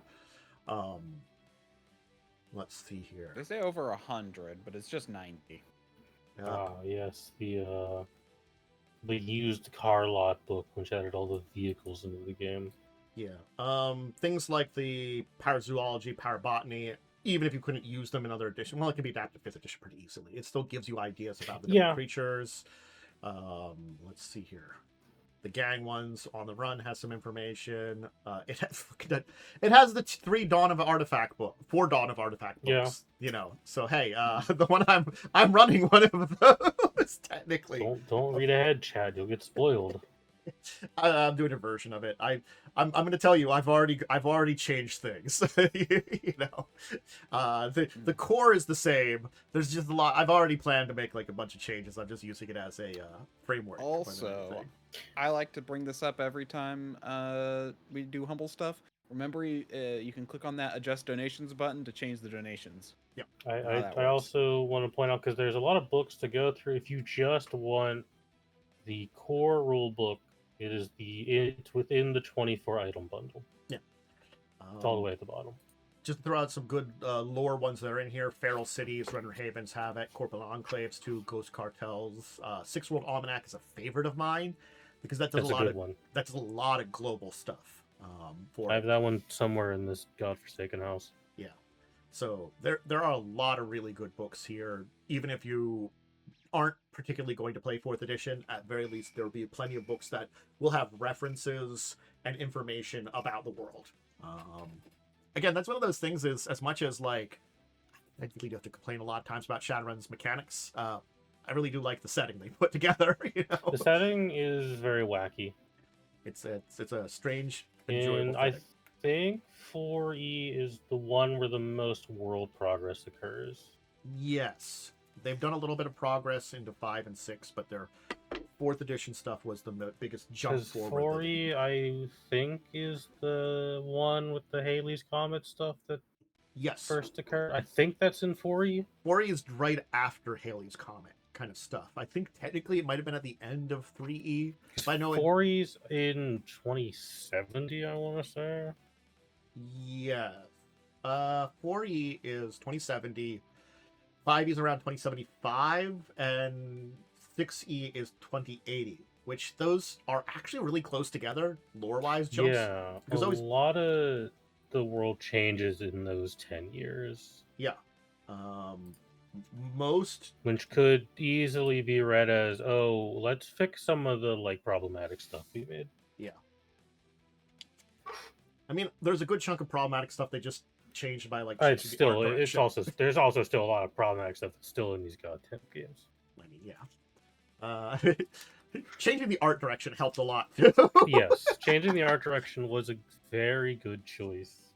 I will tell you, if you really want evidence of that, just go look at 1E art. Just go look at Shadowrun 1E art. Yeah, the 80s were a weird time. It will be a combination of WoW and 80s. How many people can we offend at the same time? Mm-hmm. They tried their best. But cool. It was a different era. Mm-hmm. The other thing I wanted to hit up is there's a couple of small news-based things around Gamma Expo. Now, granted, I will tell you, we already talked about one of the things that was announced at Gamma Expo. It was the entire roadmap for D&D, but there's a couple other small, interesting things that they talked about. There were some articles here that I'm going to throw out here. In varying one. I'll start out with one that I think is more interesting. Whether or not anybody else does, I don't care. I'm going to talk about it. Hot Shots, the cooperative firefighting games, get a 2nd edition. I have played this one. I think it's one of the 2 firefighting games I have played. I like this one. Oh, yes, this one. Yeah. I can't remember the name of the other one. But both firefighting co-op games have been fun. I will tell you, that I've played. And this is one of them. Yes. So 2nd edition for this one, thumbs up. Came out in 2017, and they're getting an update now in back end of 2026. And that's definitely a time period you can get one. The Cyberpunk, did we talk about this one? I think we did mention the Cyberpunk card. If you're going to say the card game, we did mention it. It's getting distributed by GTS. Yes. Yeah. It's the second. Yes, we did. It seems like the same article, but it's an update of one from this week. They might have an update within it. Yeah. So I'll just put the link to that. That might have an update to that in there. I thought it was a different Cyberpunk one, but now that I checked once again, I was like, wait a second. I think they put prices in here. Another thing is that Sirius is signing a deal with Middle Earth licenses. So to do some Lord of the Rings based accessories and stuff like that. Good. Another person acquires this license. Yes, the age old. Everybody also has this license. I could do something with it. Good. Yep. Man, we really, really need to attach some magnets and rotors to Tolkien's grave. So we can generate some power when he rolls around in it. You might want to put it on his son's grave too, because I'm sure he's not happy. He tried to maintain control too, but hey, you know, who cares about him? Ha ha ha ha ha. Evil corporate speak. Anyway. All right, so there's our major news. Now we got our topic, which we did technically hit on a little bit here. I had and like half of it already. I wanted to talk about this because this is fixing broken systems. And I want to talk about this because I put broken in parentheses because I don't mean you couldn't play a lot of these systems. I mean, it's got some kind of fundamental issue. Like, this could be, as you said, maybe it's a situation where a system gets a new edition and it's got really awesome rewrites for the lore, really updates for the kind of the way the world works, but its rules suck completely and utterly. I'm gonna put this onto the Shadowrun 6th edition thing, where you're just like I'm basically like taking what's the updates story wise in 6th edition and just cramming it back into an earlier edition. You know, so there are basically, other than, you know, and then you can have mechanically problems too. So mechanically problems, like story-wise problems, and a combination of those kind of things that can make a system kind of bad, or, you know, it could be something as bad as wrong with, hey, when 4th edition came out, it really needed a VTT. Did it get that VTT? No. So, whoops. For reasons that are very hard to discuss, it didn't get its VTT, which was fascinating to learn about that. If you're curious, there are plenty of very well-made videos that go over it. One that was very recent, which I put in my chat, was I think the was it William SRD did one? I believe that is correct. He did a very good video that went into it in a very tactful manner about what happened with that entire thing, which is a fascinating story. But yeah, it's a lot more complex than you would think. It's just to say about the reasons that didn't happen. But these are all issues that can make an edition poor. And so there are kind of, I guess, 3 directions you can go about with when you have a problem edition. You could, certainly speaking, do the very easy one and rewrite something. Where this could be, you know, just taking old lore, rechanging mechanics yourself, just play an older system or a different system. Or you can do kind of what it is and wait around and see if they fix it. You know, that's the other kind of the direction that things go with this year. 2 are what you do, and 1 is what the company does. So it's sort of like this weird spot for systems that have problems where you kind of have to figure out what you want to do with them. Like, if I pick up D&D 4e today, I can play D&D 4e very easily. When we say it needs a VTT, we mean that. It's very map-based. It's very tactical. The game itself is fine. It's fun. Yes, it does have some deep ideas that started with MMOs and stuff like that, but they did make a good system out of those ideas. Like, somebody in pitch meeting said, hey, go do something like an MMO, and the people were like, okay, that's dumb, but we can kind of work with what you're saying here. So it's technically true. They didn't okay, so they didn't actually like say, oh, we're gonna like go make one like an MMO. It's more that the people who are working on it were big fans of MMOs and incorporated a lot of that into it was a lot of also like that top end corporate speak though that was influenced too. No, actually, from what I heard, from what I watched, I saw an interview with some people who like were in charge of 4E, and they were like, yeah, no, it's like they just wanted to incorporate like it wasn't like targeted at MMO players or trying to be an MMO. It was literally just, this is what, like, that's actually just a misconception. It's just literally, that's interesting because making it like MMOs. When you look at what was going on with the VTT, you would have thought that it would have been the higher ups that said something to them about it, but it looks like basically they were doing a thing with the VTT and that was happening, so it was kind of more of a coincidence rather than they were connected. No. So that's the thing. I think that they want it. I don't remember because the thing was talking about just how they designed it, not like That's what I mean. Is yeah. Because but I the just corporate side yeah. probably was like, oh, we need a VTT for this, and the corporate were like, Well, sure. The is my VTT guess. was kind of being worked on before 4th edition to a degree, or kind of around the same time. It's a weird history. Again, that video I saw, I'd have to remember all the details about it. I should clarify. I think they wanted to make a more tactical game, but the people who made it were big fans of RPG. So it's like, again, it wasn't like they tried to compete with Wizards with their World of Warcraft or anything. I think that's also like one of those things that we can say no, they weren't trying to ever. It's just where it's where the ideas of the elements that are very similar to MMOs of the time came from that they incorporated in is the question that I think is like kind of like an interesting idea about where it was floating around in. But I just wanted to kind of say the people that were working on it mechanically ran with it and made it work is I think the big thing about it. They made it work. And if 4E failed because you needed a map for it in a lot of ways, and that made it very difficult to play in person without a VTT. And what we had until like Roll20 came out before we had like a stable, decent VTT that was on the market. Not that there weren't others that existed, but there weren't like Roll20 was our first big iteration of like the generations of them. I think is kind of what to say, unless anybody can think of a good argument against that, So it's this thing of like, today I could take that and play that very easily. I've got the VTT, the mechanics work fine, all that kind of things. And it's D&D. They never really do a lot with their lore in very interesting ways. I'm not gonna lie. That's the thing. The basic lore has always been just kind of there for basic D&D. So like, you don't care about that. You don't care about the story too much unless they, you really love Forgotten Realms. Then cool, great. There's some interesting things that happen there occasionally. Like Baldur's Gate 3 was neat, but that's like still the Sword Coast. God damn it.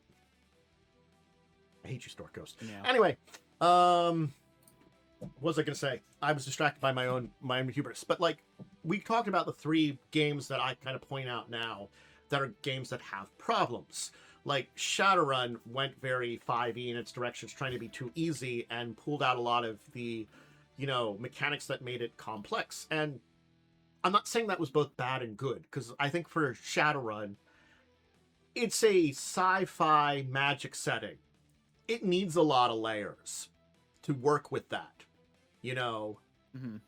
But they maybe went too far, and now they've been trying to put stuff back into it, and they've been doing a decent job. So it's sort of like, I would say, like, if you wanted to play 6e Shadowrun now, you could. They put a lot of stuff back. But up until then, those kind of mechanics are harder to add in. This is one of those ones where, like, unlike 5e, where if you have a problem, you can just write a rule or homebrew something, or go and get a third-party stuff. There wasn't for that.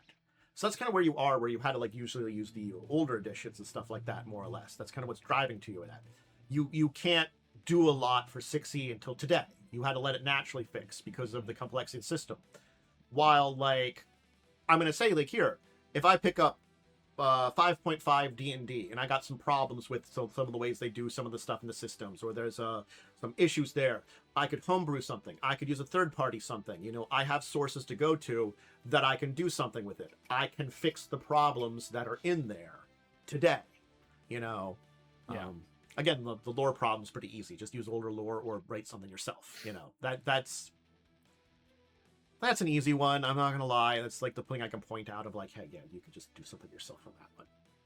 But I think I do want to say that like pulling from old there's also the you said there were 3 options. Did you explain them all? I think I did, but I'll say them again. Number 1, let the company fix the problem. Okay, yeah. That's Shadowrun 6e. Number 2, just use an older system. Just ignore the problem, and maybe it'll go away. Maybe they'll come up with a new system, no new edition, or something like that.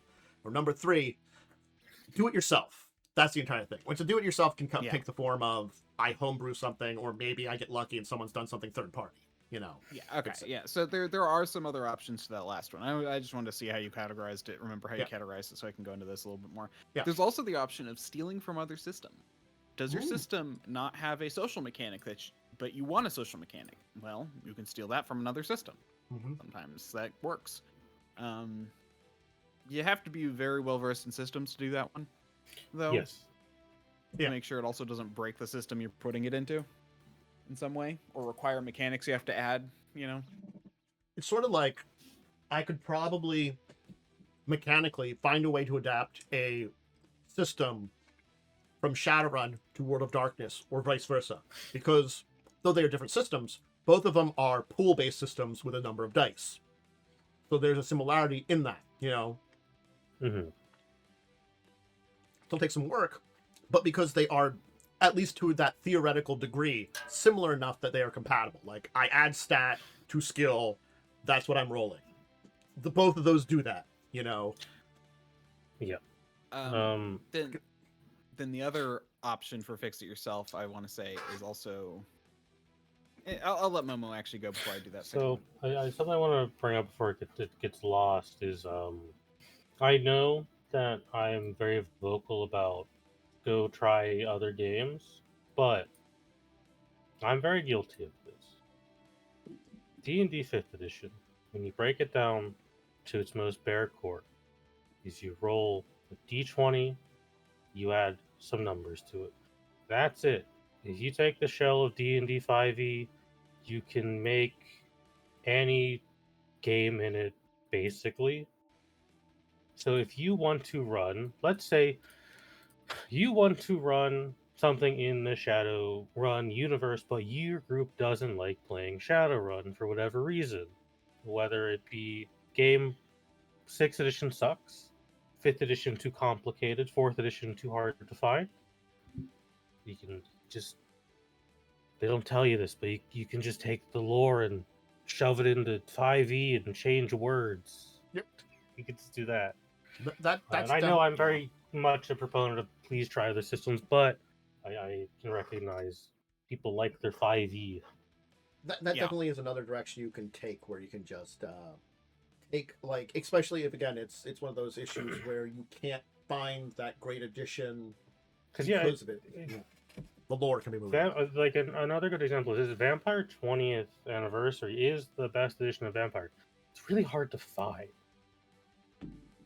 legally. Yes. There are on Drive-Thru RPG? I might be now, but for a while it wasn't. There is a good amount on Drive-Thru RPG. It's just there's certain books that are very hard to find. I think you can still buy a physical book. I don't know how easy PDFs are to acquire. I've definitely had some trouble with certain books that I had looked through from the 20th anniversary series of stuff that have just been kind of a mess. I used to run a lot of Cyberpunk. A lot of those Cyberpunk 2020 books are damn near impossible to find. Even the core rulebooks were really hard to find until Cyberpunk 2077 literally gave you a copy of the 2020 rules in the game's folders. Yeah, Vampire the 20th anniversary is they have hundreds of books on Drive-Thru RPG. Just trying to see this one. I'm circulating. Yeah, for a while it was kind of hard to find copies of VTM 20th. That's interesting. So I feel like it's been there because Onyx Path has always made their stuff available on Drive-Thru, so I'm kind of confused. I'm just checking. Whatever. Yes, that is not the. Did they actually? Maybe not. So there is a book that I can point out that is very hard to. Is that correct? Let me just check if it's the correct one. Cool. I've managed to find it finally. It took a bit, but I this is just one that I'd had some trouble finding a copy of earlier, and I just changed the way I was looking for it a little bit there, and managed to find it. But it took a little bit to still look around for. It's not that you can't find them; it's just sometimes there's a challenge to finding them. Another example is I really love the BattleTech universe. The BattleTech RPGs are genuinely both a nightmare to play And for a while were a nightmare to find until Catalyst picked them up. Mhm. Now you can Yeah. just Yeah. buy them for $15 on Catalyst's website. Yeah. I also want to say one other thing you can do, in addition to with Fix It Yourself, is to bring in mechanics from older editions, because Mhm. sometimes mechanics are missing or broken in like the most current, but the game works similar enough in the old edition to work. My Yeah. big example of this is Traveler Mongoose Second Edition, where literally if you read the grappling rules and try to apply any kind of thing to it other than grab and release when choose to, it breaks. But their Mongoose First Edition uses very similar rules and actually has well thought out, written out rules for grappling. So it's kind of like this thing where it's like you can literally just shove those in and it works. A smaller thing on like a smaller scale is as someone who is a big 3.5e and Pathfinder 1e player where strength matters, you need to have at least some strength to be a functional character for the most part. Well, in D&D 5e you don't. Something that me and Lightning have been playing around with is the idea of taking bows and making it so you need strength to do damage without a feat. Um, because that's just how it used to work. And 5e kind of took that away and made strength a stat you genuinely don't need in 5e. Hmm. Because it doesn't really do that much unless you're in heavy armor and using a big sword. They did change things around a lot in a lot of ways, but it's that other thing too of Five, I wouldn't call 5e a broken system. The 5e is a system it is a complex system, but it's so simplified that you almost make the same character every time. yeah, that's another thing. I think the other thing is like, I'm not going to lie, saves. Half the saves you just don't roll very often. You could, but it's just so rare and situational. Like, strength saves come up here and there, but they're not like dex saves or con saves or wisdom saves. I think Like, the rarest save in 5e is charisma. charisma, then I think int, and then maybe strength, and then you get to those other three. Int has a lot of saves versus like paralyze at higher level. Yeah, it's got like some psyche things and paralytic stuff that goes after int at higher level. But I can't off the top of my head tell you what a charisma save is for in 5e. Some kind of charm thing, maybe. Possession. So it's for possession. Things that actively try and possess your body is what charisma saves are for. Yep, which comes up occasionally. It's just one of those things. Is like,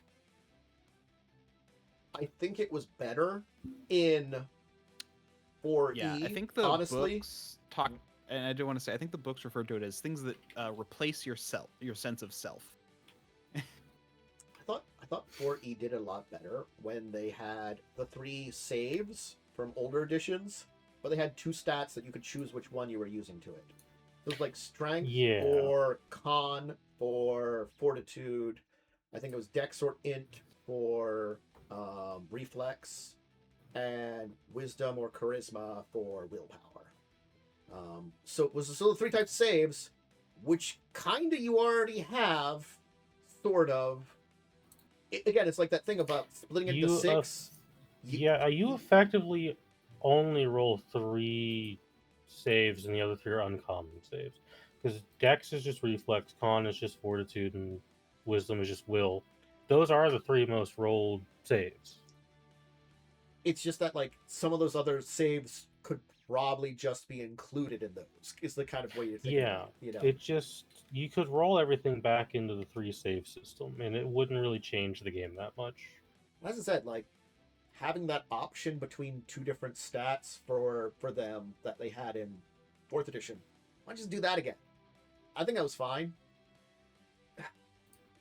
it's just something they did that was kind of like, why did you do this? This is the question I ask a lot of times.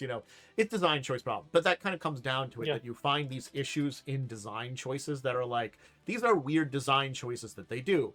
What do you do about them? Well, sometimes you It's can like- live with them. Sometimes you want to change them. The sometimes you reason wanna- I brought up 5e is, well, I'm a fan of 5e for its modularity and how much you can rip it apart and change it. Yeah. I would rather play a Pathfinder 1e mechanically, but 90% of my friends hate Pathfinder 1e because it's too crunchy. Yeah. So the answer is just make 5e a little more crunchy. I do like Honestly, I saw a video that was all about how to add Pathfinder 2nd Edition rules into 5e and how like compatible it is, and as a way to make 5e more interesting. That's interesting. Like, I'm Yep. not gonna lie. Uh, If someone came to me and was like, "Do you want to do a Pathfinder 1e game?" I'd be like, "Sure, why not?" I like that system still. Yeah, I I love mean, Pathfinder 1e. the big thing was about like, oh, you can add in the variable saves, so you can like, if you save by a certain amount, and adding things together to do teamwork, and like it was like a whole thing about like how you can just really make kind of that Pathfinder 2e like feel of like trying to buff each other and work together. Yeah, so I'm going to bring Pathfinder 2e up, for example. I hated Pathfinder 2e original version. I thought it was not particularly well done. But the remaster they did is very good, even if I'm still not a big fan of 2e. Mechanically, they fixed so many issues.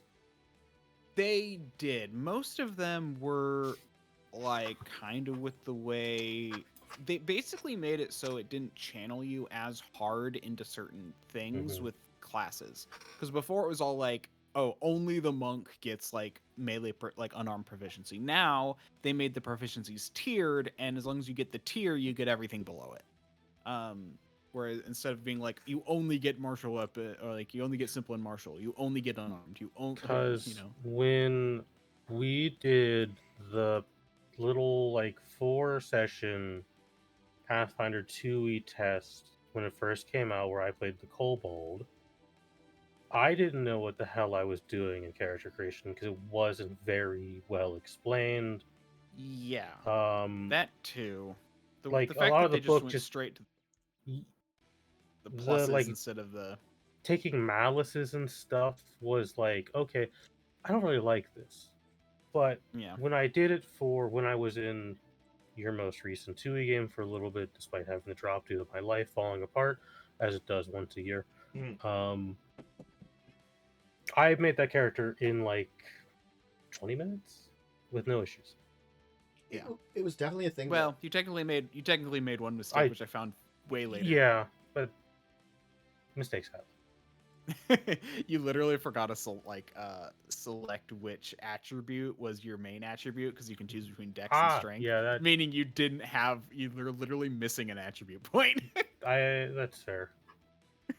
I blame the tool Joe sent me on that one. Joe likes his tools, and sometimes they're good and sometimes they're not.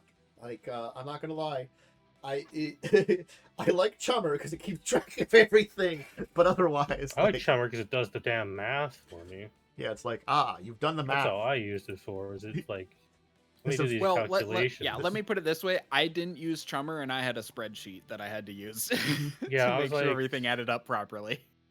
Do the math for me, and that's all I used it for. And I just transferred most stuff manually. Yep. No, Apparently the transfer exists, but it was mixed bag on how good it worked. Apparently had some issues.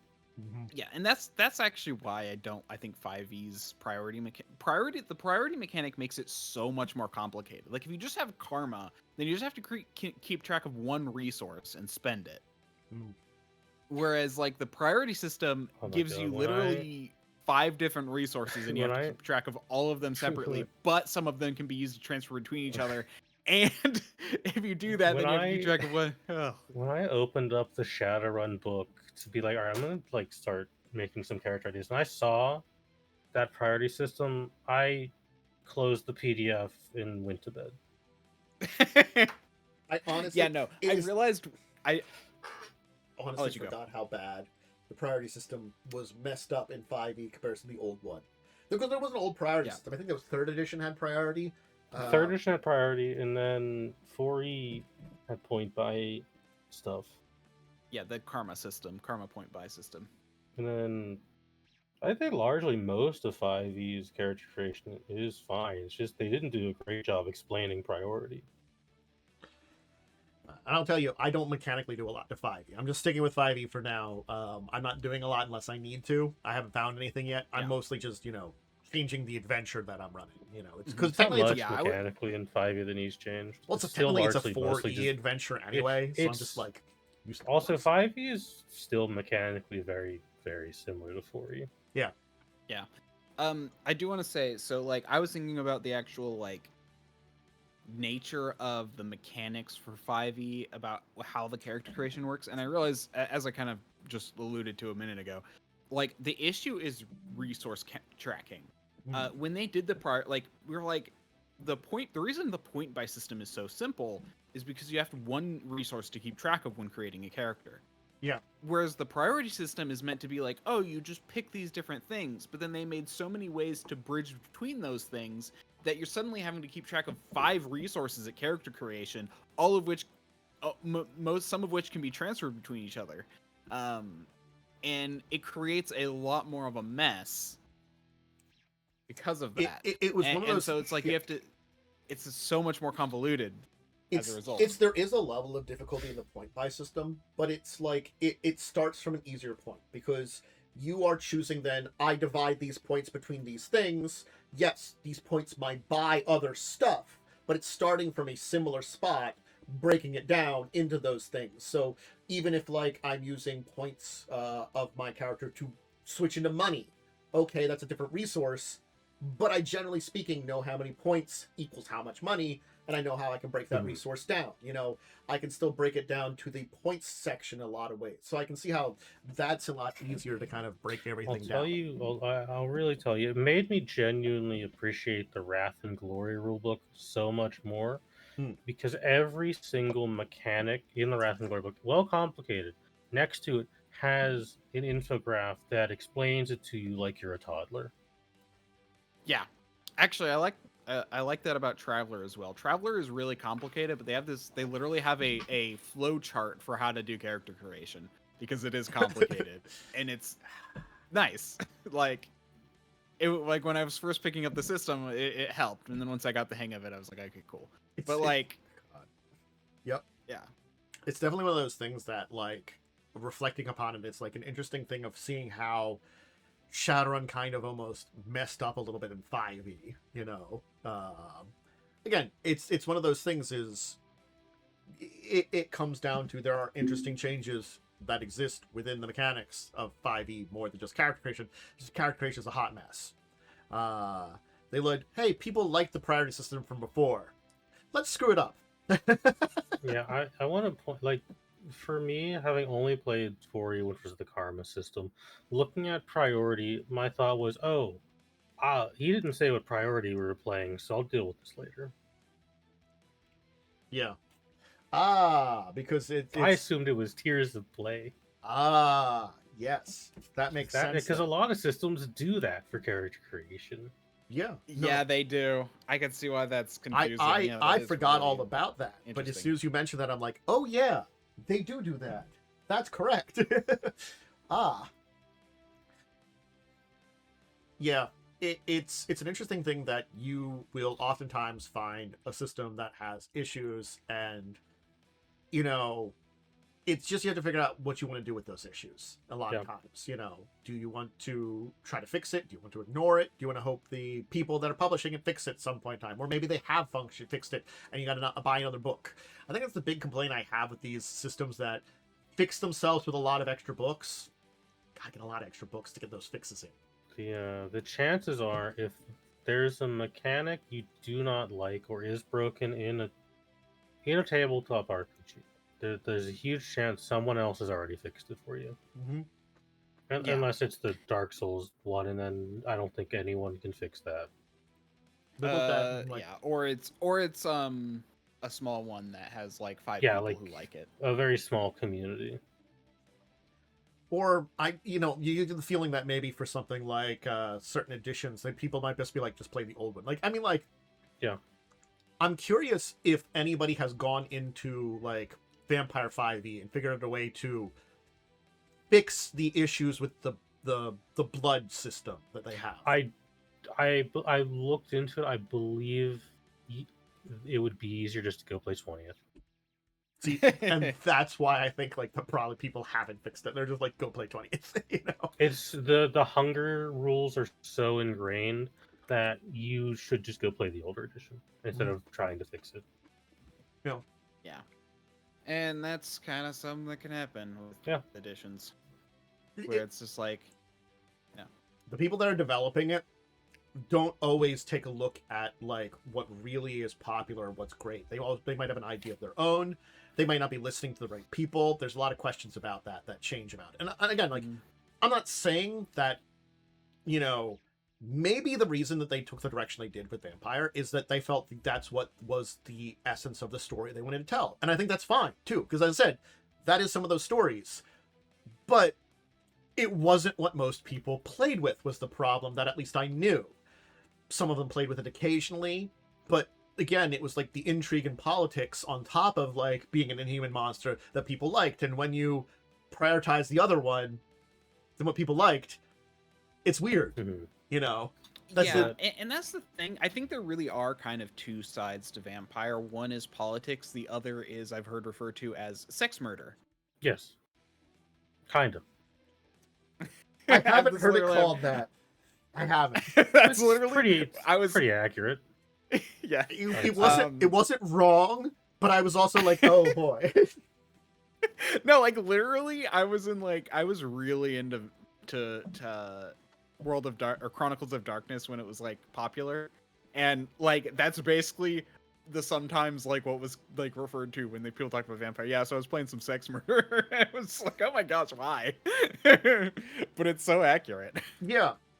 It's the thing. It's like I'm not saying it doesn't tell good stories, but I don't think it tells the best stories either, because it's harder stories to tell when you have a group of people.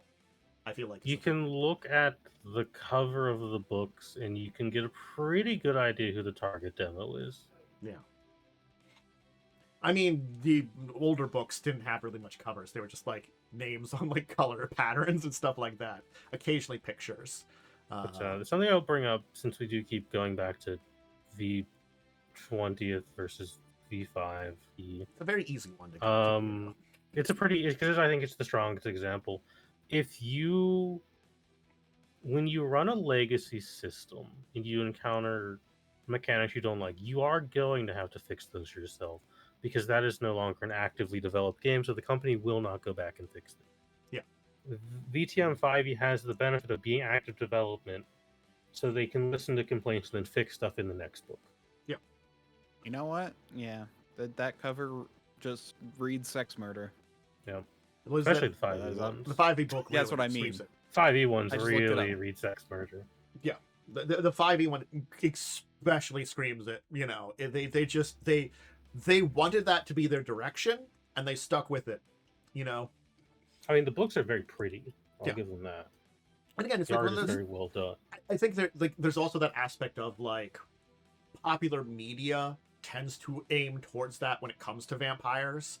But I think it's like one of those things is people that role play it and go into Vampire the Masquerade. Yeah, it's there, but that's not the reason you get into Vampire Masquerade, I feel like. Yeah. It's World of Darkness. You're playing a supernatural monster and trying to hide in amongst humans. That's the fun part about it, you know? Not the sex murder. I do know some people did focus on that side of things. Sorry, well, sure, it's really hard for me to hide in plain sight of a third eye on my forehead. Or you're just horrific. Anytime I ask someone to do something, I bleed from every hole in my face. I'm sorry. 5e Salubre got the shit beat out of him. Like hearing about that, a lot of that stuff. They just want to help people. And wasn't I'm gonna eat you. No, I'm sorry. Most of that stuff wasn't there in older editions. They had shit that was terrible about them. They made it worse in 5e. I'm like, wow. They got the shit kicked out of them in 5e. No, it's really bad to be one of those. Yeah. Like, it's 5e is this weird mix of things where they, like, make choices where you're like, you guys really just didn't like these guys. I understand that. That's fine.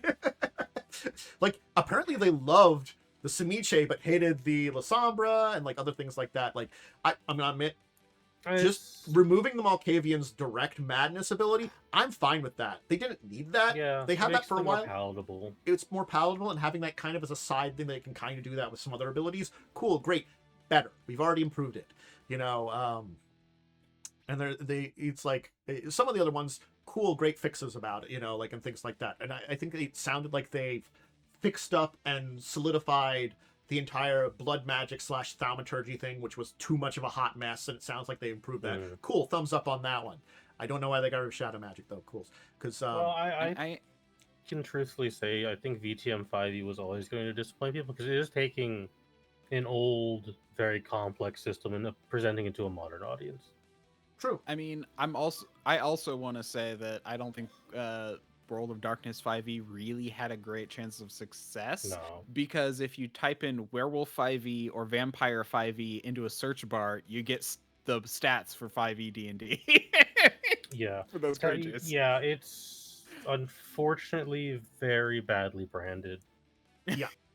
It's like, again, those two at least are technically 5th editions of the game, yes. At least. Hunter, which is 2nd edition, is now 5e. Hunter is the 2nd edition, which it still makes me mad. Again, and as I said with Hunter, it's a different game. It's not Hunter the Reckoning. You know, they call it that. It's not. It's a fine game from what I've looked into it, you know? It's just a different game. It could have just been like, it's World of Darkness 5th edition. And that kind of works a little better. They could have just like and Hunter 5e brings up a Ranger subclass. Yeah. Terrible branding. It's really bad branding. Well, you know, I'm just waiting for when Mage gets its 5th edition. Yeah. Oh god. There's just some there that I'm just like. I don't think you can make a Mage presentable to a modern audience. It is still Hunter. I just wanted to make sure. It is still Hunter the Reckoning, and I'm like, if they just called it Hunter, I think it would. It is still Hunter the Reckoning. They kept the full title branding. To be fair, like you just go like, oh, it's not the 5th edition of Hunter, but it is Hunter in the 5th edition rules. Yeah. Yeah. Well, that's again, and that's because I think the branding more should have been World of Darkness 5th edition. Yeah. Vampire the Masquerade. No, I agree. Werewolf, Mage, Wraith, Changeling, Hunter, Mummy, whatever. And I think they just have a different subtitle for Hunter because it's not Hunter the Reckoning, and they should separate it from that because again, it's not a terrible idea. I really like what they did with Hunter 5e. It's not Hunter the Reckoning. Oh yeah, Hunter 5e I think is the one I would out of all of them is the one I would play. Yeah. I think it's a cool direction for the idea of hunting characters. They combined the hunting idea that they had a lot of the other World of Darkness together in one. It's not they technically have Hunter the Reckoning in there. Technically, kind of. They have ones for supernatural hunters that have powers and stuff too. But that also could be included with like people with true faith and stuff like that they had from like Vampire occasionally, you know. But it's like a catch-all. But that's the kind of weird part about it is like it's this little tiny section in Hunter 5e that has the original Reckoning in it. But most of it is something new and completely different, which is fine and great. It's just not the same thing. And it's the same thing with. I googled Hunter the Reckoning, and I have some breaking news. The devs of the RoboCop Rogue City game may have accidentally leaked a Hunter the Reckoning game. Huh. So we might be getting another Hunter the Reckoning video game. If it has the cool powers again, I'll love that because the Hunter the Reckoning games were really cool. I mean, the RoboCop game is really good. That might be good people to do it. No, I'm curious. Were there rules for playing just a normal human in in World of Darkness? Yes. Yeah, there are. Traditionally, in most of the World of Darkness settings, they had a book for that. Like, I think it was Hunters Hunted was the vampire one, if I'm remembering correctly. And it was a book that involved like just normal human vampire hunters, possibly someone that has the truth faith ability, which is basically my faith is so strong it like melts vampires kind of thing like that, you know. Oh, you don't traditionally get hurt by a cross. When I wield it, you do. Fuck you, bitch. You know, that's basically the power they had. You know, they were so faithful. The reason I was curious, because Chronicles of Darkness kind of came about because they made, like, Chronicles of Darkness was originally just supposed to be, like, the human book. It was also... And it kind of turned into its own thing. After they did their big apocalypse. Because they had their end of the world that happened in I think it was the... revised, because there's 3 editions in there before 20th anniversary. It's like after the second edition of the vampire stuff, they had their apocalypse chronicle stuff came out as was supposed to be the new edition of stuff and different. It had that mixture that they eventually had to separate it out. It became Chronicles, and they did the 3rd edition of World of Darkness stuff. So like they originally had it. It was originally just called like World of Darkness. It was in fact, I think it was World of Darkness Chronicles was the book. And it turned into Chronicles of Darkness after a while. But the and it was just they basically didn't make it like X edition. They did like it was just Vampire the Requiem, Vampire or Werewolf the Forsaken. You know. Because it was just and that's supposed to be the new World of Darkness. Because that's what it was. It was New World Darkness versus Old World of Darkness. Oh, that's what it was. It was New World of Darkness. It was New World of Darkness was their first version, and then Chronicles of Darkness was their second. Yeah, but New World of Darkness was Chronicles. This is the original iteration of it, you know. Yes. So it's what became Chronicles, and they were like... Again, it was this entire thing of... I don't think Chronicles was a bad idea, but people... weren't ready for the dramatic shift they did because it was not only a reset in mechanics but a reset in the lore too.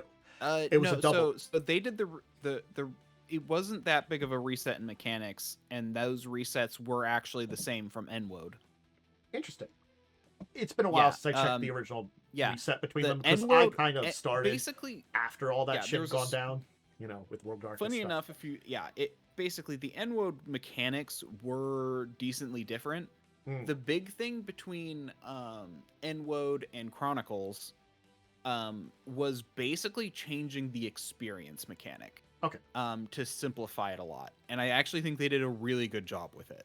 Because I was thinking, like, my big thing was with Enwoad, it was like a kind of, I guess, twofold change in a lot of ways. I guess not mechanically, like, essence of the rules, but like character creation changed a lot along top of the lore. So it was very much so an entirely different system in a lot of ways. Enwoad was. A good way of thinking about it is Enwoad changed how the dice were counted, but kept kind of the experience mechanic.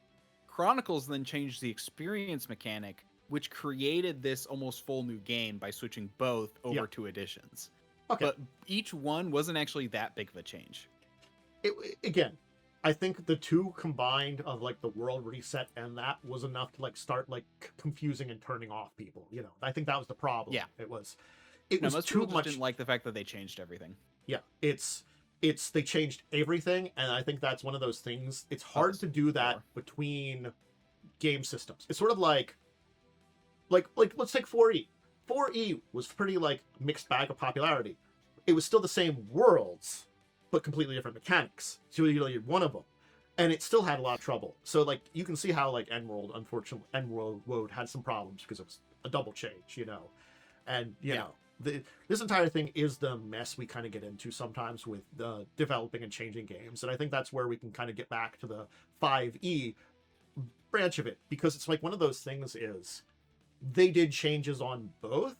Like again, like for I thought the lore changes were mostly fine.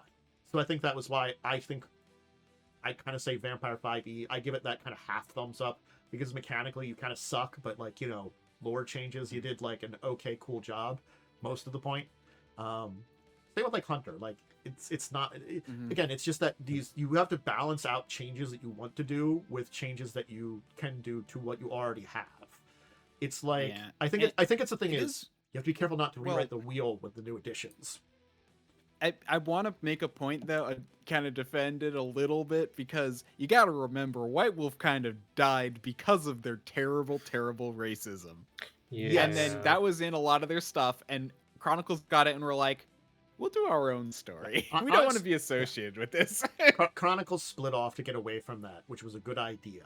And then they were like, people were like, well, aside from the horrible, like, things you did, the core concepts of the world we really liked, why did you go away from that? So they went back to that, and they had both of them. And then White Wolf died, and then Onyx Path picked up both of them and was like, look, guys, okay, you shit the bag on both of them. We'll pick it all up. We'll try to fix it, you know? And I think, you know, Onyx Path did a really good job of taking a look at, like, so we're going to move away from the horrible amounts of racism here and make an actual great story. Cool, great, here we go. Yeah, and I think when it comes to Enwoad and Chronicles, I think it's because World of Darkness was still being worked on by White Wolf. Yeah. At the time, that's why they did something different. I think it was intentional. It might have even been contractually they needed to be a bit different. Well, I think it was White Wolf during that time period basically was at very least beginning to be a little bit conscious of the terrible choices they were making. It was just that, like, a lot of it was ingrained in their culture as a company, I think. And that's why, like, you saw... It's like, I don't know how much of the old guard came back for 5e, but I think it's one of those things is, like, I also think some of the choices were not made by old guard necessarily, but by people that did not understand the material, you know?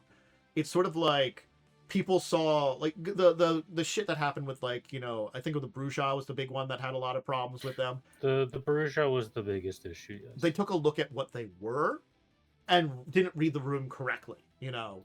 I think that was the big thing. Because, again, like, in our 90s, 2000s version of them, they were, you know, half of them were still the traditional Bruja for Old World, for the Elders and stuff like that. But the new generation had kind of become rebels. They kind of were, like, very much more, we want to get into bar fights and stuff like that. We love motorcycles. We love hanging out together. You know, a lot of us are joining the Anarchs. You know, some of us are in the Camarilla that are pretty much more calmer. And, you know, that's a picture that you can kind of see. The ones that are with the Anarchs are a little bit more biker gang-ish. But, like, biker gangs kind of went out of style. Something's changed and replaced that, you know? In 20 years, I can see, like, you know, things changing. You know, vampires know how to blend in. They'll kind of adapt. And they still have to be rebels. They don't have to be awful. They can be rebels without being awful. I think that's the thing they didn't read. They read Rebel and went like, dickwad. That's the same thing. Yeah. Let's do something problematic. Yeah, I mean, it's unfortunately not like VTM hasn't had its problematic list of things that keep coming back every edition, and so gestures broadly to Kindred of the East. The concept of a Quiajin is not bad. It's That's the only thing I'm mostly gonna say the about art. Oh is god, the yes. problem. Yes. Mm-hmm. The art is choices. Look, I'm not gonna lie. Every piece of art's a racist caricature. That's why I'm really glad. I'm gonna say this here.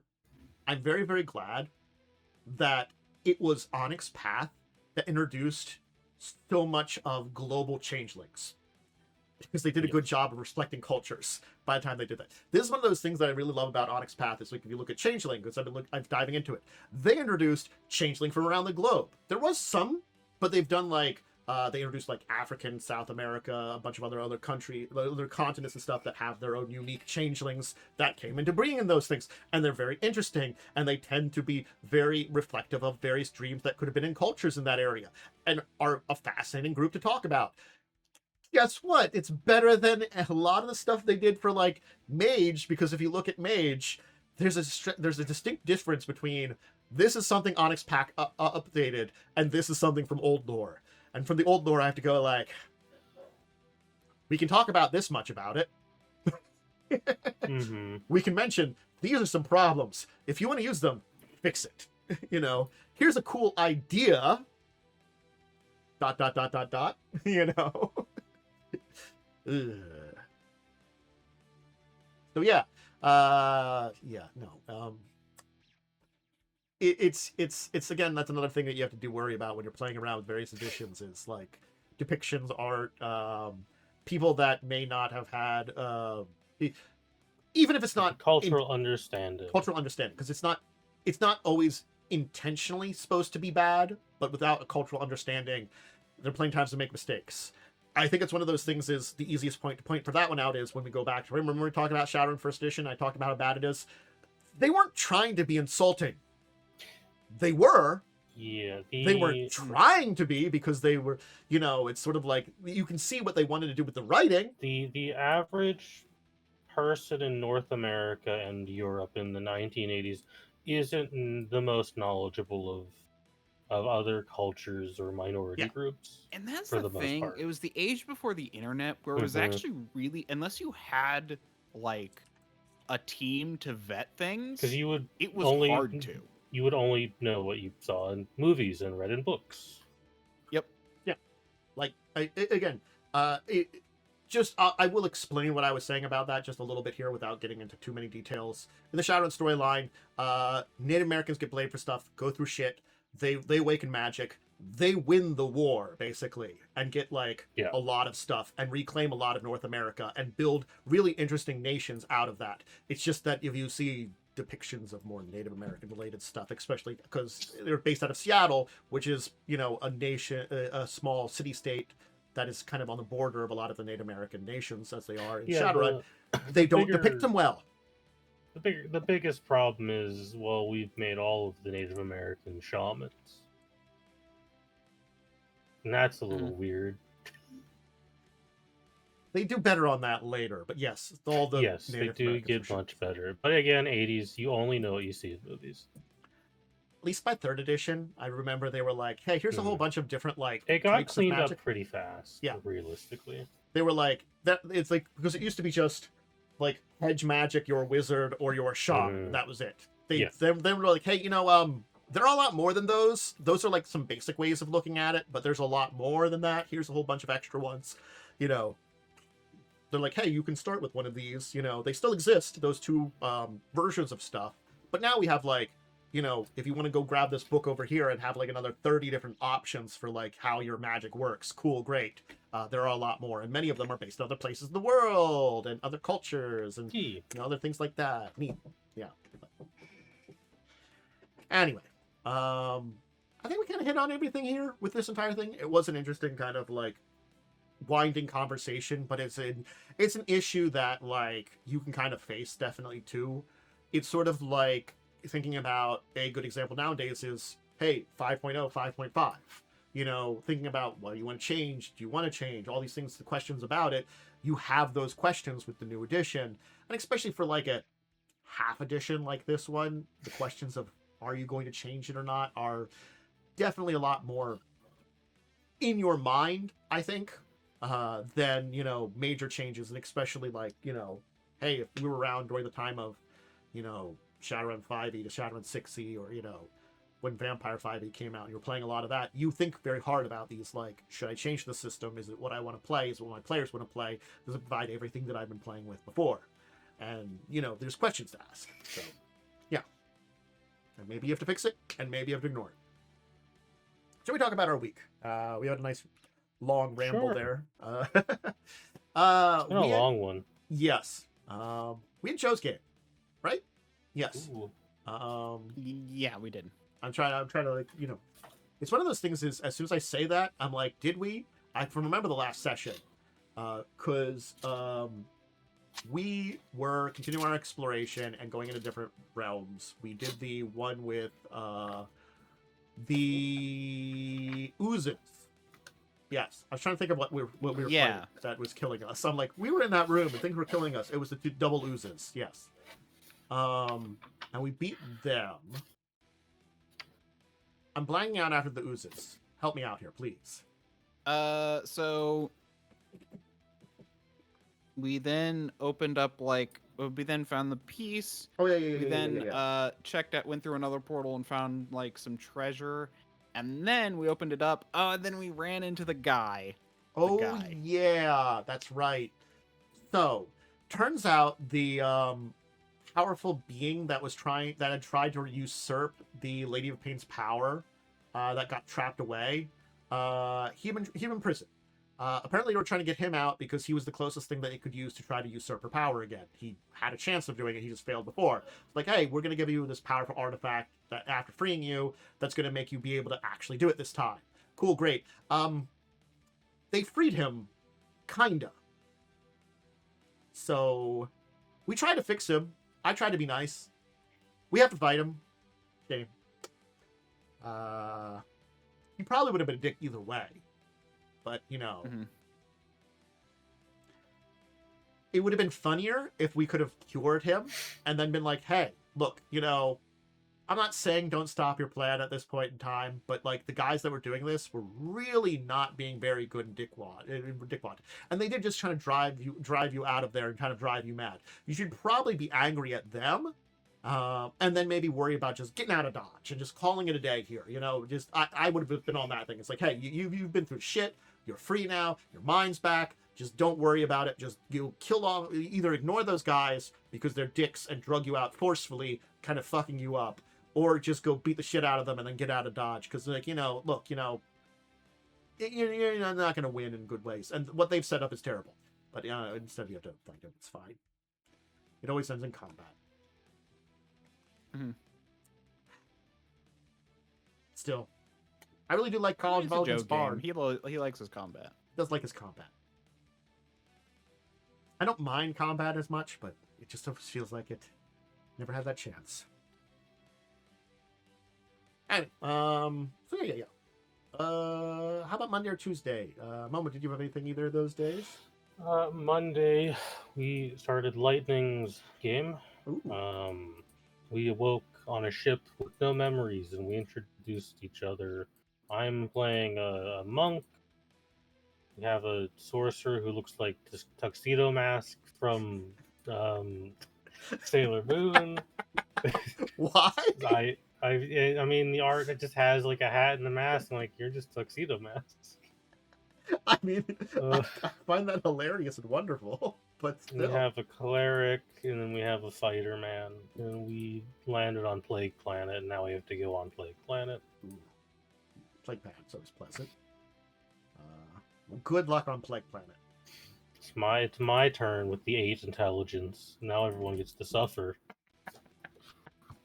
How about Tuesday then? Tuesday, we had our Pathfinder game. What could I tell you happened during that Pathfinder game? Well, I'll tell you, it was 3 hours of explaining a metagame. Wow. Yep. I'm sorry. We're in open rebellion time, and we spent the entire session being told, here's the things you can do, here's how the metagame works, and I'm going to be honest, I don't remember any of it because I blinked out halfway through. I'm guessing this is a Pathfinder 1E. We wanted to shoehorn a mechanic we didn't have into this adventure. Like, the best I can gather is so we're no longer on a week-by-week basis for the adventure. We're now on a day-by-day basis for the adventure. We've been given, like, 10 things to do, and every day, I guess, the DM rolls 3 dice, and then things happen. And also, we get to go take over districts of the city. It's kind of messy. I don't particularly find the mechanic of GM roll a single die, look at table, this thing happens, and you can do nothing to stop it. A wonderful classic that... Yeah, it's classic Pathfinder First Edition half-baked metagame. I like First Edition. There's been like 4 metagames in this adventure path. I like First Edition. I just have to say, 95% of the time on these adventure paths, when you come across like one of their extra mechanics, just ignore the shit out of it. I don't. You're telling me stuff. I don't understand it. I just want to hit people with my sword. It's like, my experience have now just told me, just ignore these extra mechanics. They are attempting something. It's not working. Just ignore them. Yeah, it was just such an information dump at the start of book. I think we're in book 4. Mm. Whatever the level 10 book is, where you start at level 10, there was so much information just dumped that it took the entire session to get it all out. Jeez. Well, hopefully it'll streamline now and someone remembers it. I did ask Cell to please make a to-do list of stuff we can do. That's good. So we have that at least. It also is the classic, here's a bunch of open-ended stuff you can do. Don't do these last 2 things because you'll die. Ah. I think one of them is, hey, go fight a blue dragon that's underneath the city. And I don't want to do that. It's basically like, these are things that are open-ended that either wait till much later on to take care of. The last 2 things were break into the castle of the city and free a guy, and then go kill a blue dragon that lives under the city. Yep. I'm definitely assuming those are like... A little hard to do at 10th level. Depends on the blue dragon. Could be a weaker one. Probably not. The book doesn't like tell you, hey, don't do this yet. So I'll have to be like, hey guys, don't do this until you've done everything else, please. It's sort of like, you will level and gain stuff by doing everything else. You will get stuff to fight this. Don't go fight the blue dragon now. That is another thing that I'm like, I do sometimes get upset about with some of the adventure paths, that they introduce things that like players could be tempted by this. I'm gonna have to like literally tell them like, hey, come back to this one because it's built to be later on in the adventure. The fun gimmick of this book is the city's on lockdown, so players can't go buy items for the entire book. Ouch, that hurts. Stupid. So it's like, okay, I guess we'll just have our level 10 items for the whole fucking book then. You can hope that you get some gear from like looting and fighting. That'll help you, but it's not particularly. The adventure path is falling apart slightly writing wise, as they tend to do. Yeah. Unsurprising. I'm definitely looking at... And this game goes to level 17. I don't know what the hell the rest of this book is. If we're at Open Rebellion, I don't know what the fuck the other levels are at this point. Again, like, I've done enough at first edition adventure paths at this point in time to be like, it's really best when your writing is incredibly simple and not involving a lot of the shit. And they just... Yeah, I can safely say you made the correct choice. It would not have been a fun adventure for streaming. I still might go back and redo, like, I don't know if I would do the first or second edition version of it, but I still am tempted to, like, maybe revisit the original book, The Rise of the Rune Lords. I'd probably at least do the first adventure. Yeah, I'd probably at least do the one that's the full book form, because that's the true Pathfinder 3.5 version of it. But it's just like let's do a bunch of like dungeons and very D&D related stuff, It's like, goblins, let's go fight some. Ogres, let's go fight some, dungeon, let's go explore that. I think it would have been fine if it literally wasn't 3 hours of having to explain what the book wants us to do. Yeah. Well, Wednesday we had the first session of my new game, so we did, and I played a character that I made the mistake of not fully thinking how I wanted that character to be. Did you manage to kind of figure out a voice then for the character? Yeah, well, I don't really do voices because I'm a little incapable of that. Well, I meant like, not literal voice, figurative voice. But the vibe I'm going to try and go for is a little bit sassy like Ada Wong. I think that would probably work pretty fine there, too. Because, like, you have a weird selection of people on your team. You have Bird, Monkey Man, and Hobo. I mean, there's 2 normal people in the party. And then there's a bird, and then there's a weird mechanic guy. Yeah. I guess, here's the thing. Jesse character, like his character. I think, it's simple and to the point. It's simple to the point. It's just a guy that... easy to make fun of. I think we'll probably like get to move away from that. As much as I was like there for a few jokes about it, Stinky man. You know what? You're going to Lagos. I think everyone made good characters. Lagos is not going to smell nice. It is very. I marshy. liked everyone's characters. Yeah, I do think that they're very good and interesting characters. I do have to be honest. Like, it's one of those things. Is I am very pleasantly surprised that everybody's kind of backstories fit in very well together and stuff work very well. I liked yours, Worm. Joe's was relatively simple but made a lot of sense. He had a great. I forgot if I even sent you mine. It's on the sheet. I think I put it there instead of sending it to you. I think I read it on the sheet. Because I was checking sheets and stuff too, and I think I at least read the basics on the sheet. You might have sent it to me, but at least read it on the sheet if not. I can't remember that either. Yeah, it's kind of funny because after I wrote mine, I'm like, I made that very dark. It's a dark darker than I world. kind of meant. It's a dark But I'm world. also kind of just all like, however, it probably just shows my mental state with a bunch of stress right now. Yeah. You're a stressed out bird and someone forced you to do their taxes.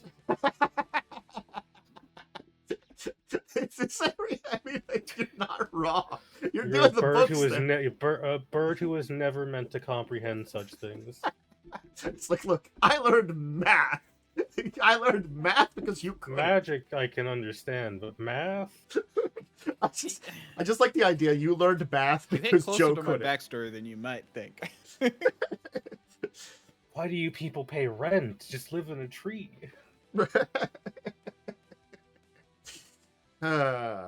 Man. So hopefully it'll be interesting. I do have a few things to throw into the chat still. But most information's there. So yes, you missed a session. It was kind of like a backstory kind of mission that we did, which I hope everybody enjoyed that kind of thing. I was trying to like do that a little cinematic with some choices and stuff there. There was a couple of checks and things there, but it was that was supposed to be a little bit more of a cinematic introduction to the entire adventure,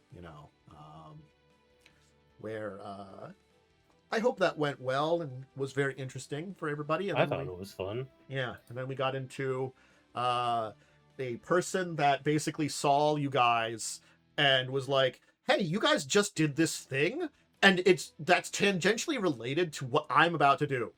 You guys want to come with me because I really don't want to go alone to where I'm going."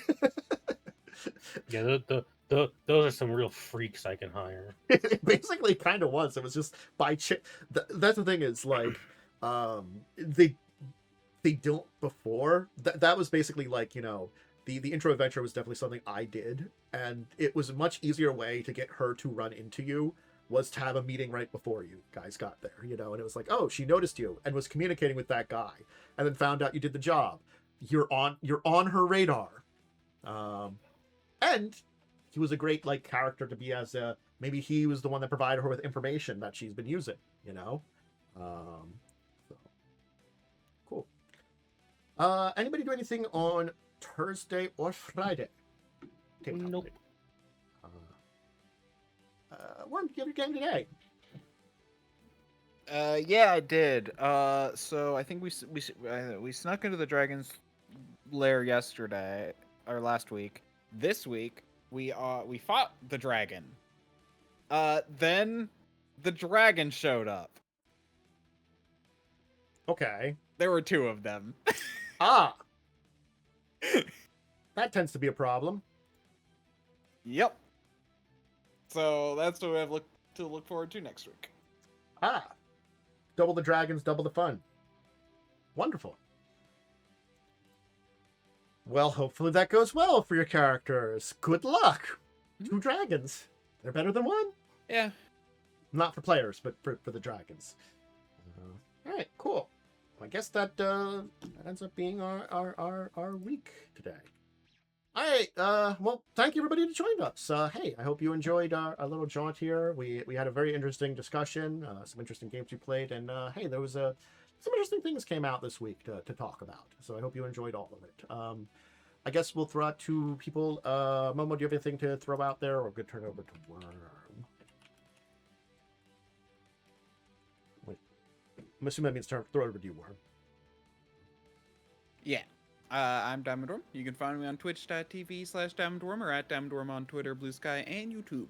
And if you want to catch me, I should be streaming tomorrow. I think I'm going to be back to probably Hollow Knight Silksong. Cool. Probably. Yeah. Yep. Hi. I hope you enjoyed this channel. You can always check out all the links down below, whether you're watching this over on YouTube or on Twitch. That's a place you can see everything, along with timestamps and stuff, and all the links to everything that we've been seeing today. Also, all of my social medias are down there. My next time that you can catch me, is going to be on Tuesday. My week this week will be, of course, recording some more tabletop-related stuff. I'm going to be doing the schedule for that tomorrow, since I don't have one, and hopefully playing a little bit more of God of War finally, since I missed. Honestly, I missed it all this week. It was just all week.